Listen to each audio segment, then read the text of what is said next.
అధ్యక్ష,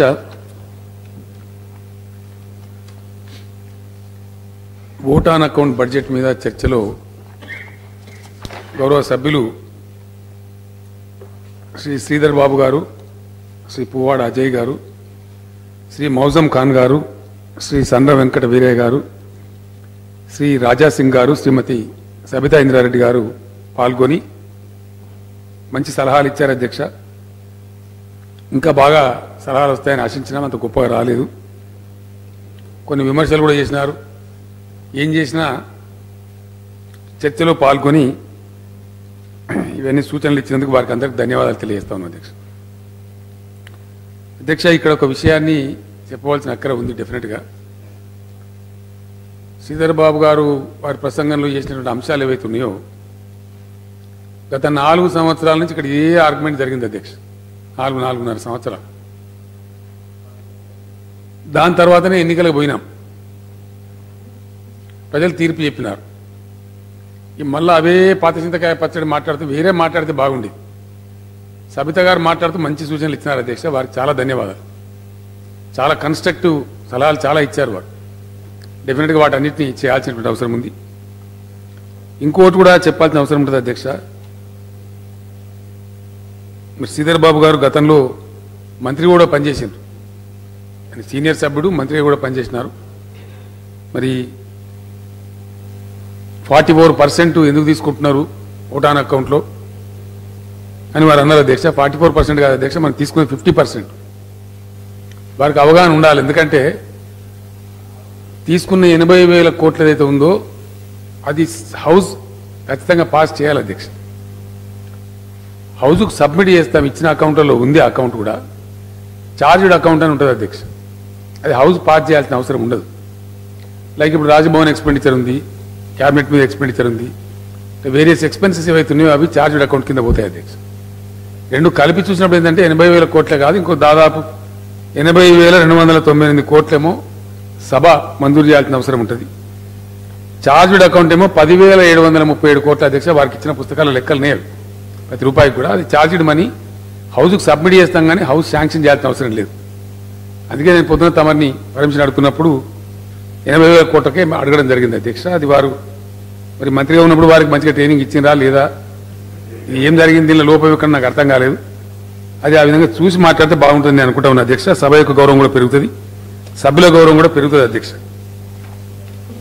చెప్పడం బాగానే అనిపిస్తుంది, మంచిగా అనిపించదు, కానీ చెప్పవలసి వస్తుంది, తప్పదు. కాబట్టి అలా ఎంఫాటిక్గా వారు చెప్తా ఉంటారు. ఒక ఓట్ ఆన్ అకౌంట్ 6 నెలలకు ఎందుకు, 3 నెలలకు ఎందుకు, అవి ఇష్యూ కాదు అధ్యక్ష. అసలు నాన్ ఇష్యూ. బడ్జెట్ యొక్క గుణాత్మకత చూడాలి తప్ప గణాత్మకత కాదు అధ్యక్ష. గణాత్మకాలు ఉండేవి. ఇంకో గణాత్మక విషయంలో కూడా వారు పప్పుల కాలేసిన అధ్యక్ష. 23,000 కోట్ల రూపాయలు మీరు ఎట్లా పెడుతున్నారు అంటే 18-19 బడ్జెట్కు సంబంధించినటువంటి టోటల్ ఫిగర్లో చేంజ్ కాదు అధ్యక్ష. 2018-19 ఏదైతే ఉందో it's not making any change to the total figure of the budget of 18-19. With in the frame work ఉండేటువంటి లిమిట్స్ మారుతాయి అధ్యక్ష. అది ఎవ్రీ ఇయర్ ఏ పార్టీ ఉన్నా, ఏ ప్రభుత్వం ఉన్నా, ఎవరున్నా, కేంద్రంలో కానీ రాష్ట్రంలో కానీ అత్యంత సహజంగా జరిగేటువంటి బడ్జెట్ ప్రక్రియ. ప్రతిదానికి కూడా ఆ మార్పు చేర్పులకు కూడా ఆ వాడకాలకు కూడా శాసనసభ అనుమతి కంపల్సరీ. కాబట్టి అది రాజ్యాంగ విధి. కాబట్టి సప్లిమెంటరీ ఎస్టిమేట్స్ అని చెప్పి ఎవ్రీ బడ్జెట్తో వస్తుంది అధ్యక్ష. శ్రీధర్ బాబు గారు మినిస్టర్ ఉన్నప్పుడు కూడా సప్లిమెంటరీ ఎస్టిమేట్ సబ్మిట్ చేశారు, ఇక్కడ చేస్తారు అనవాయితీ. అదే జరిగింది తప్ప దాన్ని ఏం తప్పులేదు. మీరు 23,000 కోట్ల రూపాయలు అదనం కాదు అధ్యక్ష, ఉన్నదానిలో రబ్బేది, అది కూడా అదనం కాదు. తర్వాత లాస్ట్కి అడగండి, అదనం కాదు అది. ఇది మళ్ళీ దాని క్లారిఫికేషన్ కూడా అవసరం లేదు. ఇంకింత చర్యవద్దు, నేను అడ్వైజ్ చేస్తా ఉన్నా మెంబర్ గారికి. ఇవి ఇట్లాంటి విషయాలు, టెక్నికల్ విషయాలు అధ్యక్ష చూసి కొంచెం జాగ్రత్తగా మాట్లాడితే మన సభ గౌరవం ఇన్మడిస్తుంది, సభ్యులకు కూడా మంచిది అధ్యక్ష. అధ్యక్ష, ఇంకా కొన్ని విషయాలు కూడా వారు హౌస్ను మిస్లీడ్ చేసినారు, బాధాకరం. నేను చెప్తుంటే కూడా FRBM లిమిట్ దాటినారని ఎక్కడ దాటలేదు అధ్యక్ష. The greatness, the credibility, the prudence of Telangana government is we have neither increased FRBM limit nor we have defaulted in the debt service. అదే ఇలా మాకున్న గౌరవం. మన తెలంగాణ భాషలో చెప్పాలంటే అధ్యక్ష పచారా అంటాం మనం. తెలంగాణ ప్రభుత్వానికి ఉన్న పచారా ఏంటంటే నార్మల్లీ మనం డబ్బులు తీసుకుంటే మార్కెట్లో బారో చేస్తే reserve bank of India nodal agency అధ్యక్ష మనకు వాళ్ళే ప్రకటిస్తారు. మన సొంతంగా పోయి మార్కెట్లో తీసుకొని రాం. ఏ ఒక్క రూపాయి మనం తీసుకునే అప్పైనా ఆర్బీఐ నుంచే తీసుకుంటాం. ఆర్బీఐ అందరికీ అటు కేంద్రానికైనా రాష్ట్రానికైనా మనకైనా నోడల్ ఏజెన్సీగా ఉంటుంది. ఆ బాండ్స్ మనకు అవసరం ఉన్న రిక్వెస్ట్ మనం ఇస్తాం అధ్యక్ష. ఇస్తే వాళ్ళు various funding agencies like LIC కావచ్చు, ఇంకా ఇన్సూరెన్స్ కంపెనీస్ కావచ్చు, కమర్షియల్ బ్యాంక్స్ కావచ్చు, వేరియస్ ఇన్స్టిట్యూషన్స్ ఉన్నాయి ఫండింగ్ ఏజెన్సీస్. వాళ్ళకు పోస్ట్ చేస్తారు. So and so government, Gujarat government వారు 2000 కోట్లు అడుగుతున్నారు, ఫలానా గవర్నమెంట్ వారు ఇంత అడుగుతున్నారు. ఇది every month reserve bank business అధ్యక్ష. ఎవ్రీ మంత్ చేస్తారు రొటీన్గా. కేంద్రం కానీ రాష్ట్రాలు కానీ ఈ మార్కెట్ బారోయింగ్స్ ఏవైతే ఉంటాయో దాని గురించి మన అవసరాన్ని మనం ఆర్బీఐకి తెలియజేస్తాం. ఆర్బీఐ వాళ్ళు అది మార్కెట్లో పెడతారు. ప్రచారం ఉన్న రాష్ట్రాలకేమో తొందరగా అమ్ముడుపోతాయి, లాంగ్ డ్యూరేషన్ అమ్ముడుపోతాయి అధ్యక్ష. మన క్రెడిబిలిటీ ఏంటంటే, మనకున్న ప్రుడెన్స్ ఏంటంటే, సాధారణంగా 7 సంవత్సరాల అధ్యక్ష ఫండింగ్ ఏజెన్సీలు ప్రభుత్వాలకు లోన్ ఇస్తే 7 సంవత్సరాలు 10 సంవత్సరాల పరిమితి ఇస్తారు. 15,000 బాండ్స్ అమ్ముడుపోవడమే చాలా కష్టం. కానీ మన గౌరవం, మన గొప్పతనం ఏంటంటే, మనం కొత్త రాష్ట్రం అయినప్పటికీ కూడా 25 సంవత్సరాల బాండ్స్ కూడా హాట్ కేక్ లాగా అమ్ముడుపోతాయి సార్. మనకు సంబంధించినటువంటి ఈవెన్ ఉదయ్ బాండ్స్, ఎలక్ట్రిసిటీకి సంబంధించిన ఉదయ్ బాండ్స్ కూడా అందరికన్నా నంబర్ 1 తెలంగాణ బాండ్స్ పోటీ పడి మరీ బ్యాంకులు కొనుక్కునే అధ్యక్ష. అది మన ప్రుడెన్స్ ను సూచిస్తూ ఉంది. మనకంటే కూడా, ఎందుకంటే అప్పిచ్చే ఊర్ల సావుకారు కూడా ఎట్లా చూస్తాడు అధ్యక్ష, ఈ మనిషి ఉంటాడా, మళ్ళీ తిరిగి కట్టడా, నమ్మకం ఉంటేనే అప్పిస్తాడని. పెద్ద మనం ఏందో వరల్డ్ బ్యాంకు, ఐఎంఎఫ్, ఇంకేదో నా బాడు గీబాడు అనమాట, అది ఎందుకు అనుకుంటాం ఇంగ్లీష్లో మాట్లాడితే. సేమ్ ఊళ్ళో ఉన్న సావుకారు లెక్కనే ఉంటుంది అధ్యక్ష వాళ్ళ నేచర్ కూడా. ఊళ్ళో ఉన్న సావుకారు అంత హుషారు ఉండదు, కానీ వీళ్ళు ఇంకా హుషారు ఉంటారు. ఎంత క్రిటికల్ అనాలిసిస్ చేస్తారంటే, ఒక అప్పు కావాలని మనం అడిగితే 1,96,000 పత్రాలు అడుగుతారు అధ్యక్ష. మన ఆర్థిక శాఖ వాళ్ళు సబ్మిట్ చేయలేక ఇబ్బంది పడతారు. విపరీతమైన క్వశ్చన్లు, విపరీతమైనటువంటి అనాలిసిస్, ఎక్కడ లేని అనాలిసిస్ వాళ్ళ దగ్గర ఉంటుంది. వాళ్ళు ఎంత నిశ్చితంగా మన యొక్క ప్రభుత్వం పనితీరును, మన అకౌంటెన్సీని, మనం పెట్టే ఖర్చులను ఎట్లా గమనిస్తారంటే, మనకు కూడా కొన్ని ఓవర్ సైట్ అనేటువంటి వాటిని వాళ్ళు తీసి చూపెడతాడు. మీ లెక్కలు ఇట్లుంది కదనండి, వాటిని తీస్తుంటాడు. మన ట్యాక్స్ కలెక్షన్, మన ఎఫిషియన్సీని, వాటన్నిటిని పరిగణనలోకి తీసుకున్న తర్వాతనే మనకు ఆ డబ్బులు సమకూరుస్తారు తప్ప ఊరికే ఇవ్వరు. కొన్ని రాష్ట్ర ప్రభుత్వాలు ఎంత పనిచేసినా, ఎంత బామాలినా కూడా వాళ్ళ డబ్బులు ఇయ్యరు అధ్యక్ష. మనకి ఇస్తున్నది ఈరోజు. ఇంకొక విషయం అధ్యక్ష, నేను ఒక మాట మనవి చేస్తా ఉన్నా. కాంగ్రెస్ పార్టీ గౌరవ సభ్యులు మాట్లాడినారు, మిగతా సభ్యులకు కూడా ఎడ్యుకేషన్ పాయింట్ అని కూడా నేను చెప్తా ఉన్నా అధ్యక్ష. ఇది విజ్డమ్ ఆఫ్ ఎకానమీ అంటారు. దీన్ని అర్థం చేసుకోవాలి మనం. అప్పులు అనేది చాలా 1940s 1950s ముచ్చట అధ్యక్ష. అది రాష్ట్ర ప్రభుత్వాలకు ప్రైవేట్ బడ్జెట్లకు చాలా పెద్ద డిఫరెన్స్ ఉంటుంది అధ్యక్ష. నేను గతంలో కూడా చెప్పిన, కొత్తగా ఎన్నికైన సభ్యులు కూడా చాలా మంది ఉన్నారు కాబట్టి వాళ్ళ బెనిఫిట్ కోసం నేను మళ్ళీ చెప్తా ఉన్నా. ప్రభుత్వాలు చేసేటువంటి అప్పులు ఏవైతే ఉంటాయో అధ్యక్ష, అది ప్రైవేట్ అప్పుల్లాగా ఉండవు. This has to be understood. అది అప్పుగా పరిగణించాం అసలు.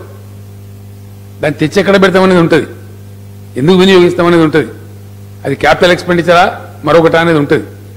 వాటి మీదనే ఆధారపడి వాళ్ళు సమకూరుస్తారు కూడా, సమకూర్చే వాళ్ళు అధ్యక్ష. గవర్నమెంట్ ఎనెక్ట్ అయినాక మీరు మనందరికీ సంతోషం కలిగించే వార్త, ఈ గవర్నమెంట్ ఇప్పుడు 2వ దఫా టీఆర్ఎస్ ప్రభుత్వం ఎలక్ట్ అయిన తర్వాత విత్ ఇన్ 6 రోజులు 5-6 రోజులలో power finance corporation of India, rural electrical corporation of India, ఇంకో సంస్థ కూడా మేము ఒక 15,000 crores మీకు ఇవ్వడానికి రెడీగా ఉన్నామండి, మీరు తీసుకోండి అని చెప్పినారు అధ్యక్ష. నాకే ఫోన్ చేసి చెప్పినారు.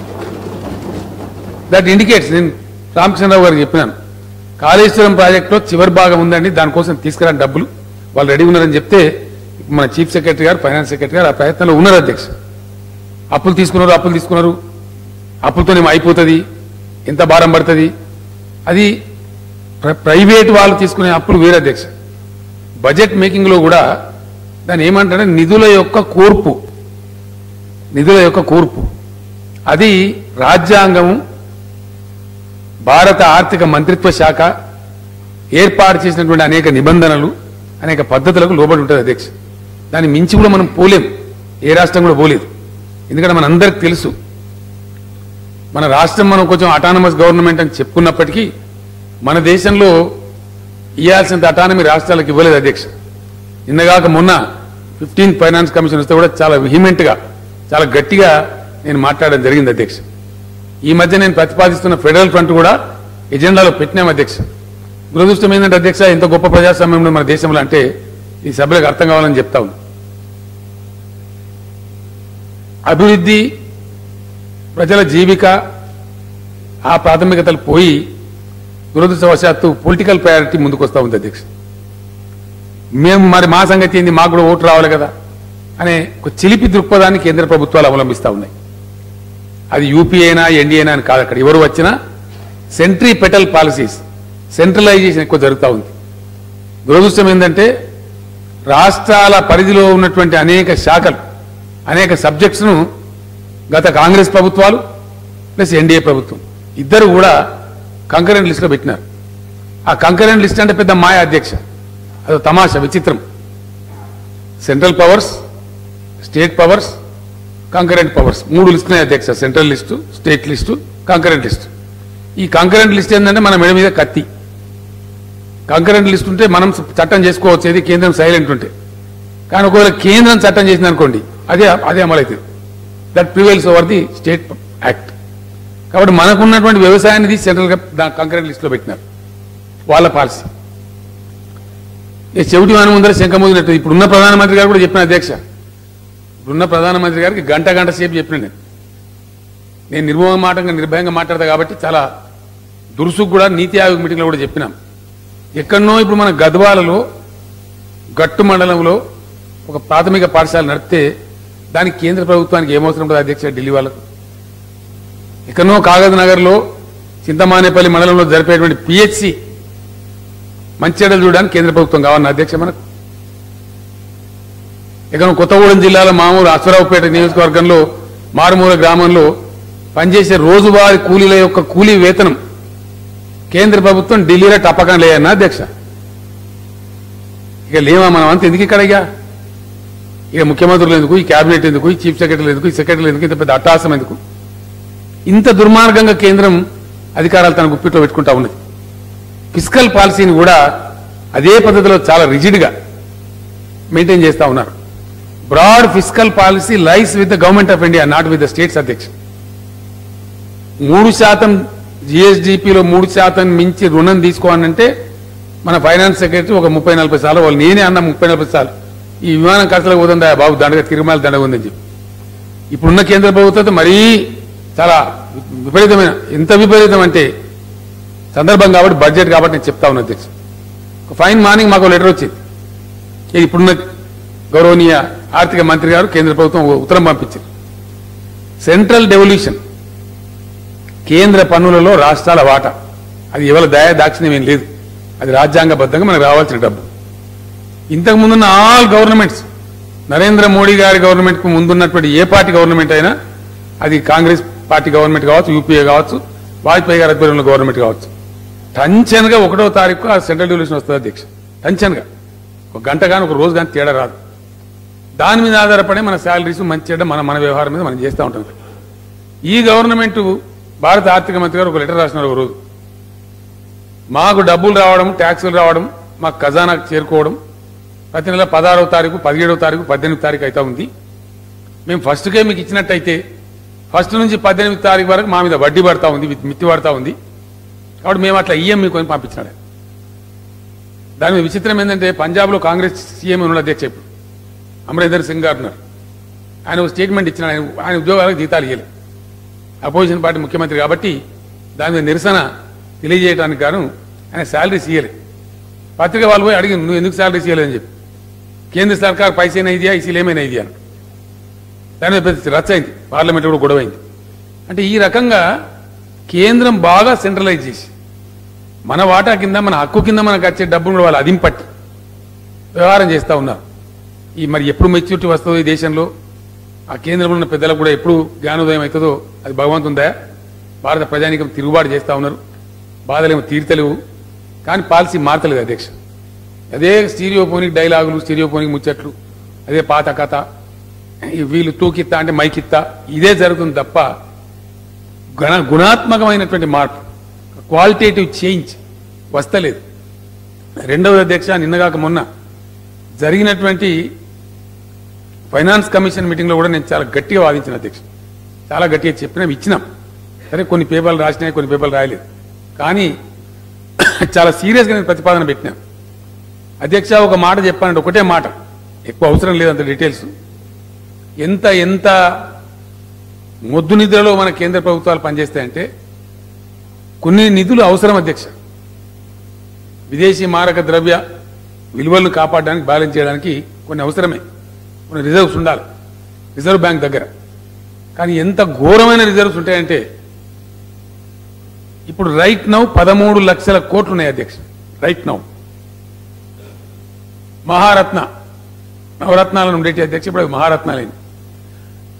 వాళ్ళ దగ్గర సుమారు ఇంచుమించుగా ఒక 11 లక్షల కోట్లుంది. వాళ్ళు ఏం చేస్తారంటే అధ్యక్ష, ప్రతి 15 రోజులకు ఒకసారి ఆక్షన్ చేస్తారు ఆ డబ్బును. ఎక్స్ బ్యాంక్ నుంచి వై బ్యాంకు, వై బ్యాంక్ నుంచి జడ్ బ్యాంకు, అంతే. ఆ డబ్బా అనేది తిరుగుతుంటుంది బ్యాంకుల మధ్య. 23 లక్షల కోట్లు. ఎంత పెద్ద డబ్బా అధ్యక్ష, ఆల్మోస్ట్ కేంద్ర ప్రభుత్వ బడ్జెట్ సమానం. వికసిస్తున్నటువంటి అభివృద్ధి చెందుతున్నటువంటి భారతదేశం లాంటి దేశానికి ఈ డబ్బు అంత ఐడియల్ గా పడి ఉండడం అవసరమా? It's a crime. నేను చెప్పినా అధ్యక్ష నిర్భయంగా, చాలా నిర్మోహమాటంగా చెప్పినా. మీరు బయట డైలాగులు బాగా చెప్తున్నారండి, లేదు మీరు కోఆపరేటివ్ ఫెడరలిజం అన్నారు మోడీ గారు. ఎక్కడ తెచ్చింది కోఆపరేటివ్ ఫెడరలిజము? అసలు కోఆపరేషనే లేదు. చాలా స్పష్టంగా చెప్పినాం అధ్యక్ష. పరిస్థితులు మారినా కొద్దికి పాలక వర్గాల యొక్క ఆలోచన విధానం మారాలి, డైనమిక్ గా ఉండాలి, ఆ పేస్ మెయింటైన్ చేయాలి, ఆ స్థాయి మెయింటైన్ చేయాలి. మార్పుకు అనుగుణమైన పద్ధతిలో పరిపాలకులు మారకపోతే మన దేశంలో ఉన్న పరిస్థితులు ఉంటాయి అధ్యక్ష. ఎందుకు ఇలా దళితులు క్రై చేస్తున్నారు అధ్యక్ష కన్యాకుమారి నుంచి కాశ్మీర్ వరకు? ఏం కారణం? 73 ఏళ్ళు అయిపోయింది, ఇంకెప్పుడు అధ్యక్ష? ఎందుకు గిరిజనులు లబోదిబోమంటున్నారు? ఎందుకు ఇప్పుడు రెడ్లు కూడా మాకు కార్పొరేషన్ కావాలంటున్నారు, వైశ్యులు మాకు కార్పొరేషన్ కావాలంటున్నారు, వెలుమల వచ్చి మమ్మల్ని ఎస్సీలు కలుపుమని అడుగుతున్నారు. ఇదేం కథ? ఇది ఎందుకు జరుగుతుంది? ఇది ఎక్కడ ఉంది దీనికి? అంటే ఎక్కడ అంటే మన పక్కకే ఉంది అధ్యక్ష. మనకు జియోగ్రఫికల్ కనెక్ట్ ఉంది. ఉత్తమ్ కుమార్ గారు వారు ఆర్మీలో పనిచేసిన వారికి బాగా తెలుసు. చైనా హిమాలయాలకు అటువైపు ఉంది, మనం ఇటువైపు ఉన్నాం అధ్యక్ష. మనకంటే జిఎస్డిపి తక్కువ, 77, 78 వరకు, 80 వరకు కూడా ఆల్మోస్ట్ మనకంటే తక్కువ. మనకన్నా పరమ దరిద్రంలో ఉన్నారు. కరువులు వస్తే 3.5-4 లక్షల మంది ఒక కరువులో, 7 లక్షల మంది ఒక కరువులో, 10 లక్షల మంది చచ్చిపోయారు అధ్యక్ష. 2 సార్లు ఫ్యామిలీ వస్తే మావో గారు అధ్యక్షులు ఉన్నప్పుడు. అదేవిధంగా ఏరియబుల్ ల్యాండ్, చాలా పెద్ద దేశం మనతో 2.5 టైమ్స్ ఉంటుంది అధ్యక్ష. కానీ చాలా డిసడ్వాంటేజ్ ఉంటుంది. అంత హిల్లీ ఏరియా ఉంటుంది, మౌంటైన్స్ ఉంటాయి. వ్యవసాయం చేసే భూమి భారత్ కంటే తక్కువ, చాలా తక్కువ. ఆ వెస్టర్న్ చైనా అంతా కూడా భయంకరమైన డిజర్ట్స్ ఉంటాయి అధ్యక్ష. ఆ విధంగా చాలా అననుకూలతలు, ఎన్నో అననుకూలతలు, ఎన్నో రకమైనటువంటి ప్రతికూలతలు ఉండి ఆల్మోస్ట్ 1980 వరకు మనకంటే పేదరికంగా ఉండి జిఎస్డిపి తక్కువ ఉన్న చైనా ఈరోజు second largest economic power, first largest army power or second largest army power in the world. Uttam Kumar Reddy గారు వారికి బాగా తెలుసు. Probably second largest army power అనుకుంటున్నాను నేను. అంత పెద్ద శక్తివంతమైన దేశంగా వాళ్ళు ఎదిగిపోయినారు within a span of 2 to 3 decades. అధ్యక్ష మన దగ్గర చాలా విచిత్రమైన పోకళ్ళు మనం చూస్తూ ఉంటాం. I'm telling this because I wanted to be on record. మన దగ్గర ఎకానమీని లివరేజ్ చేసే ఆలోచన లేదు అధ్యక్ష, ఆ ఉన్నదాని చుట్టూ తిరగడమే. నిన్న ఒక ఆయన అశోక్ లహరి గారు అని చెప్పి దానిలో ఫైనాన్స్ కమిషన్ మెంబర్, మన వాళ్ళు ఊరికి అడుగుతుంటే మన సెక్రటరీ గారు, మన జిఆర్ రెడ్డి గారు మాకు ఇది రావాలి అది రావాలి అని అడుగుతా ఉంటే ఆయన మా కామ్ధేను హై క్యా, కేంద్ర సర్కార్ కే పాస్ కామ్ధేను రైతా క్యా అని మాట్లాడుకోవచ్చు. నేను చెప్పిన కామధేను నయ్యి అంబి జాంతే, కామధేను లేదు మీ దగ్గర. కానీ ఏదైతే ఎకానమీ లివరేజ్ చేయాలో మీరు ఆ స్టెప్స్ తీసుకుంటలేరు. It is leveraging the economy, అది మీరు చేస్తలేరు. అందువల్ల ఇబ్బందులు అయితే నేను చెప్పినాం అధ్యక్ష. అది ఇప్పుడు ఇందాక చెప్పిన వివరాలు కూడా చెప్పినాం, ఎక్కడ చేయొచ్చో చెప్పినాం. అనేక దేశాల అధ్యక్ష వారి ఎకానమీస్ లివరేజ్ చేసుకోవడానికి చాలా చాలా కొత్త మార్గాలు అవలంబించినాయి. మన దురదృష్టం మన దేశంలో జరుగుతలేదు. చెవిటి వారి ముందు శంఖ ముదినట్టే ఉన్నది. ఇన్కమ్ ట్యాక్స్ ఎగ్గొట్టిన వాళ్ళు ఉంటారు కదా అధ్యక్ష, అందరికి తెలుసు. మనకు దాన్ని సిగ్గుపడేదేం లేదు, దాచేదేం లేదు. మన దేశంలో ఇప్పటికో 15 సార్లు 14 సార్లు అమ్నెస్టీ ఇచ్చినారు, వాలంటరీ డిస్క్లోజర్ స్కీమ్ అని, ఇంకోటని. ఇందిరాగాంధీ గారి టైం నుంచి మొదలుకొని ఇప్పటిదాకా చాలా మంది ప్రధానమంత్రులు ఇచ్చినారు. మొన్న మోడీ గారు కూడా ఇచ్చినారు. ఇండోనేషియాలో ఇచ్చినారు అధ్యక్ష. మనకన్నా చాలా చిన్న దేశం, జనాభాలో కానీ ఎకానమీలో కానీ దేనిలో కానీ. ఇండోనేషియాలో ఇస్తే అధ్యక్ష 24 లక్షల కోట్ల రూపాయలు మార్కెట్లోకి వచ్చినాయి. ఒక ఇండోనేషియా లాంటి చిన్న దేశం వాళ్ళు పెట్టిన అమ్నెస్టీ ఏంటంటే ఓన్లీ 5% ట్యాక్స్ పెట్టినారు అధ్యక్ష. ఎవరైతే దొంగ డబ్బు దాచుకున్నారో వాళ్ళు పే చేసినట్టయితే ఓన్లీ 5% ట్యాక్స్ కట్టండి అంటే వాళ్ళ మార్కెట్లోకి 24 lakh crores this is almost equal to government of India's budget మార్కెట్లోకి వచ్చేసింది. మన దగ్గర పెడతారు అధ్యక్ష వాడు 30% ట్యాక్స్ ఎగ్గొడతాడు, కానీ మన దగ్గర అమ్నెస్టీ పెడితే 70% కట్టమంటారు. కడతారా? ఇక ఎంత విచిత్రమైన ఆలోచన ధోరణి ఉంటుందంటే ఇటువంటి పెడధోరణుల వల్ల ఎకానమీని లివరేజ్ చేయలేనటువంటి అశక్తత వల్ల ఇలా దేశం దెబ్బతింటా ఉన్నది. దానిలో మనం కూడా వన్ ఆఫ్ ద సఫరర్స్ అధ్యక్ష. ఇక్కడ అప్పులను ఎవరైతే మిత్రులు మాట్లాడుతున్నారో దయచేసి నేను కోరుతా ఉన్నది మీ ఇష్టం మాట, మీ ఓరియంటేషన్ చేంజ్ చేసుకుంటే మంచిది. It is leveraging the states economy. It could not be seen, it should not be seen in terms of loans. అధ్యక్ష నేను ఒక మాట చెప్తా, ఒక రాష్ట్రానికి ఒక ద్రవ్య విధానానికి పెరుగుదల ఉంటుంది అధ్యక్ష, మంచిగా పనిచేసే రాష్ట్రం అయితే. ఆ పెరుగుదల ఒకవేళ 14% మనం లెక్క పెడితే ఓన్లీ 14% అయినప్పుడు ఎగ్జాక్ట్గా వాళ్ళ బడ్జెట్ 5 yearsలో డబుల్ అవుతుంది అధ్యక్ష. ఫర్ ఎగ్జాంపుల్ ఇప్పుడు ఈరోజు మనమే ఉన్నాం, తెలంగాణ రాష్ట్రమే ఉన్నాం. కొత్తగా వచ్చినప్పుడు చాలా భయపడ్డాం, ఎందుకంటే తెలంగాణ ఇప్పుడున్న తెలంగాణ ఎప్పుడు రాష్ట్రంగా లేదు, ఈ భౌగోళిక పరిస్థితులు ఎప్పుడు లేదు. ఏమవుతుందో ఏం సంగతో శాపాలు దీవెనలు చాలా చాలా కథలు, పండితులు వ్యాఖ్యానాలు టీకలు కొన్ని జరిగినాయి. ఎగ్జాక్ట్గా 475 నుంచి 5 లక్షల కోట్ల మధ్య మన కథ ఉండేది అధ్యక్ష. మన బడ్జెట్ మొత్తం అంతా చూస్తే అట్లా రకంగా ఉండేది ఎక్స్పెండిచర్. ఈరోజు today next 5 years to go మనది డబుల్ అయింది. ఎగ్జాక్ట్గా మన ఫిగర్ డబుల్ అయింది. మన అదృష్టం కొద్ది మనం పెరుగుతా ఉన్నాం, ఇయర్ టు ఇయర్ పెరుగుతా ఉన్నాం. దాంతో ఏం జరుగుతుంది అధ్యక్ష, గత 5 ఏళ్లలో ప్రభుత్వానికి రూపాయి రాక రూపాయి పోక సుమారు 5 లక్షల కోట్లు అయితే డెఫినెట్గా ఈ నెక్స్ట్ 5 yearsలో 10 లక్షల కోట్ల అధ్యక్ష. అనదర్ 5 yearsలో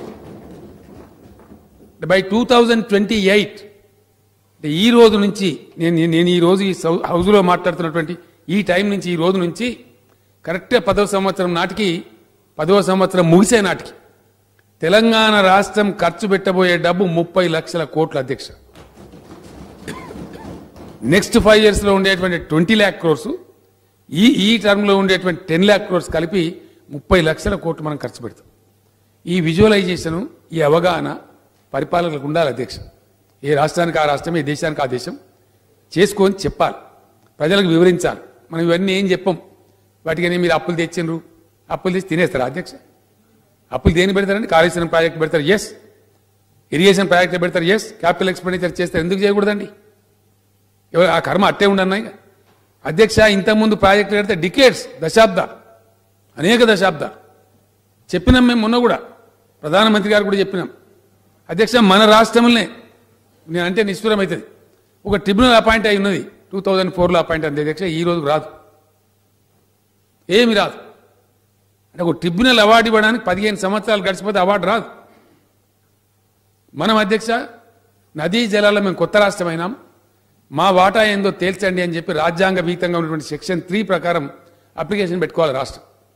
2 విధానాలు ఉంటాయి అధ్యక్ష. కొత్తగా ఏర్పడ్డ రాష్ట్రానికి సూచించబడ్డ చట్టం మన రాజ్యాంగం ఏం చెప్తుందంటే 2 పద్ధతులు చెప్పినారు. Either you make an understanding by mutual interest, mutual అండర్స్టాండింగ్లో చేసుకోండి, పంచుకోండి. లేదు సెక్షన్ 3 కింద కేంద్రానికి అప్లికేషన్ పెట్టుకోవాలి. కేంద్రానికి అప్లికేషన్ పెట్టుకుంటే వాళ్ళు ట్రిబ్యునల్ రిఫర్ చేస్తారు అధ్యక్ష. జడ్జిమెంట్ వాళ్ళు ఇయ్యరు, జడ్జిమెంట్ ఇచ్చే అధికారం వాళ్ళకి లేదు. 5 ఏళ్ళు గడిచిపోతుంది అధ్యక్ష. ఈ రోజుకి 5 సంవత్సరాలు. ఈ దేశ ప్రైమ్ మినిస్టర్ గారికి నేను దాదాపు ఒక 100 లెటర్లు ఇచ్చిన అధ్యక్ష. నేను స్వయంగా ఒక 100 లెటర్స్ ఇచ్చిన, not less than 100 letters. Section 3 కింద మేము మీకు అప్పీల్ చేసినాము, మేము news to it, please refer our matter to the tribunal. 5 years have gone, so far they have not referred. This way this country functions. ఇన్ని ప్రతికూలతలు, దీన్ని అధిగమించి మనం ప్రాజెక్ట్ కట్టాం. ఇన్ని బాధలు అధ్యక్ష. ఎందుకు పెట్టినో భగవంతుని కెరక, ఏ ఉద్దేశాలతో పెట్టినో భగవంతుని కెరక.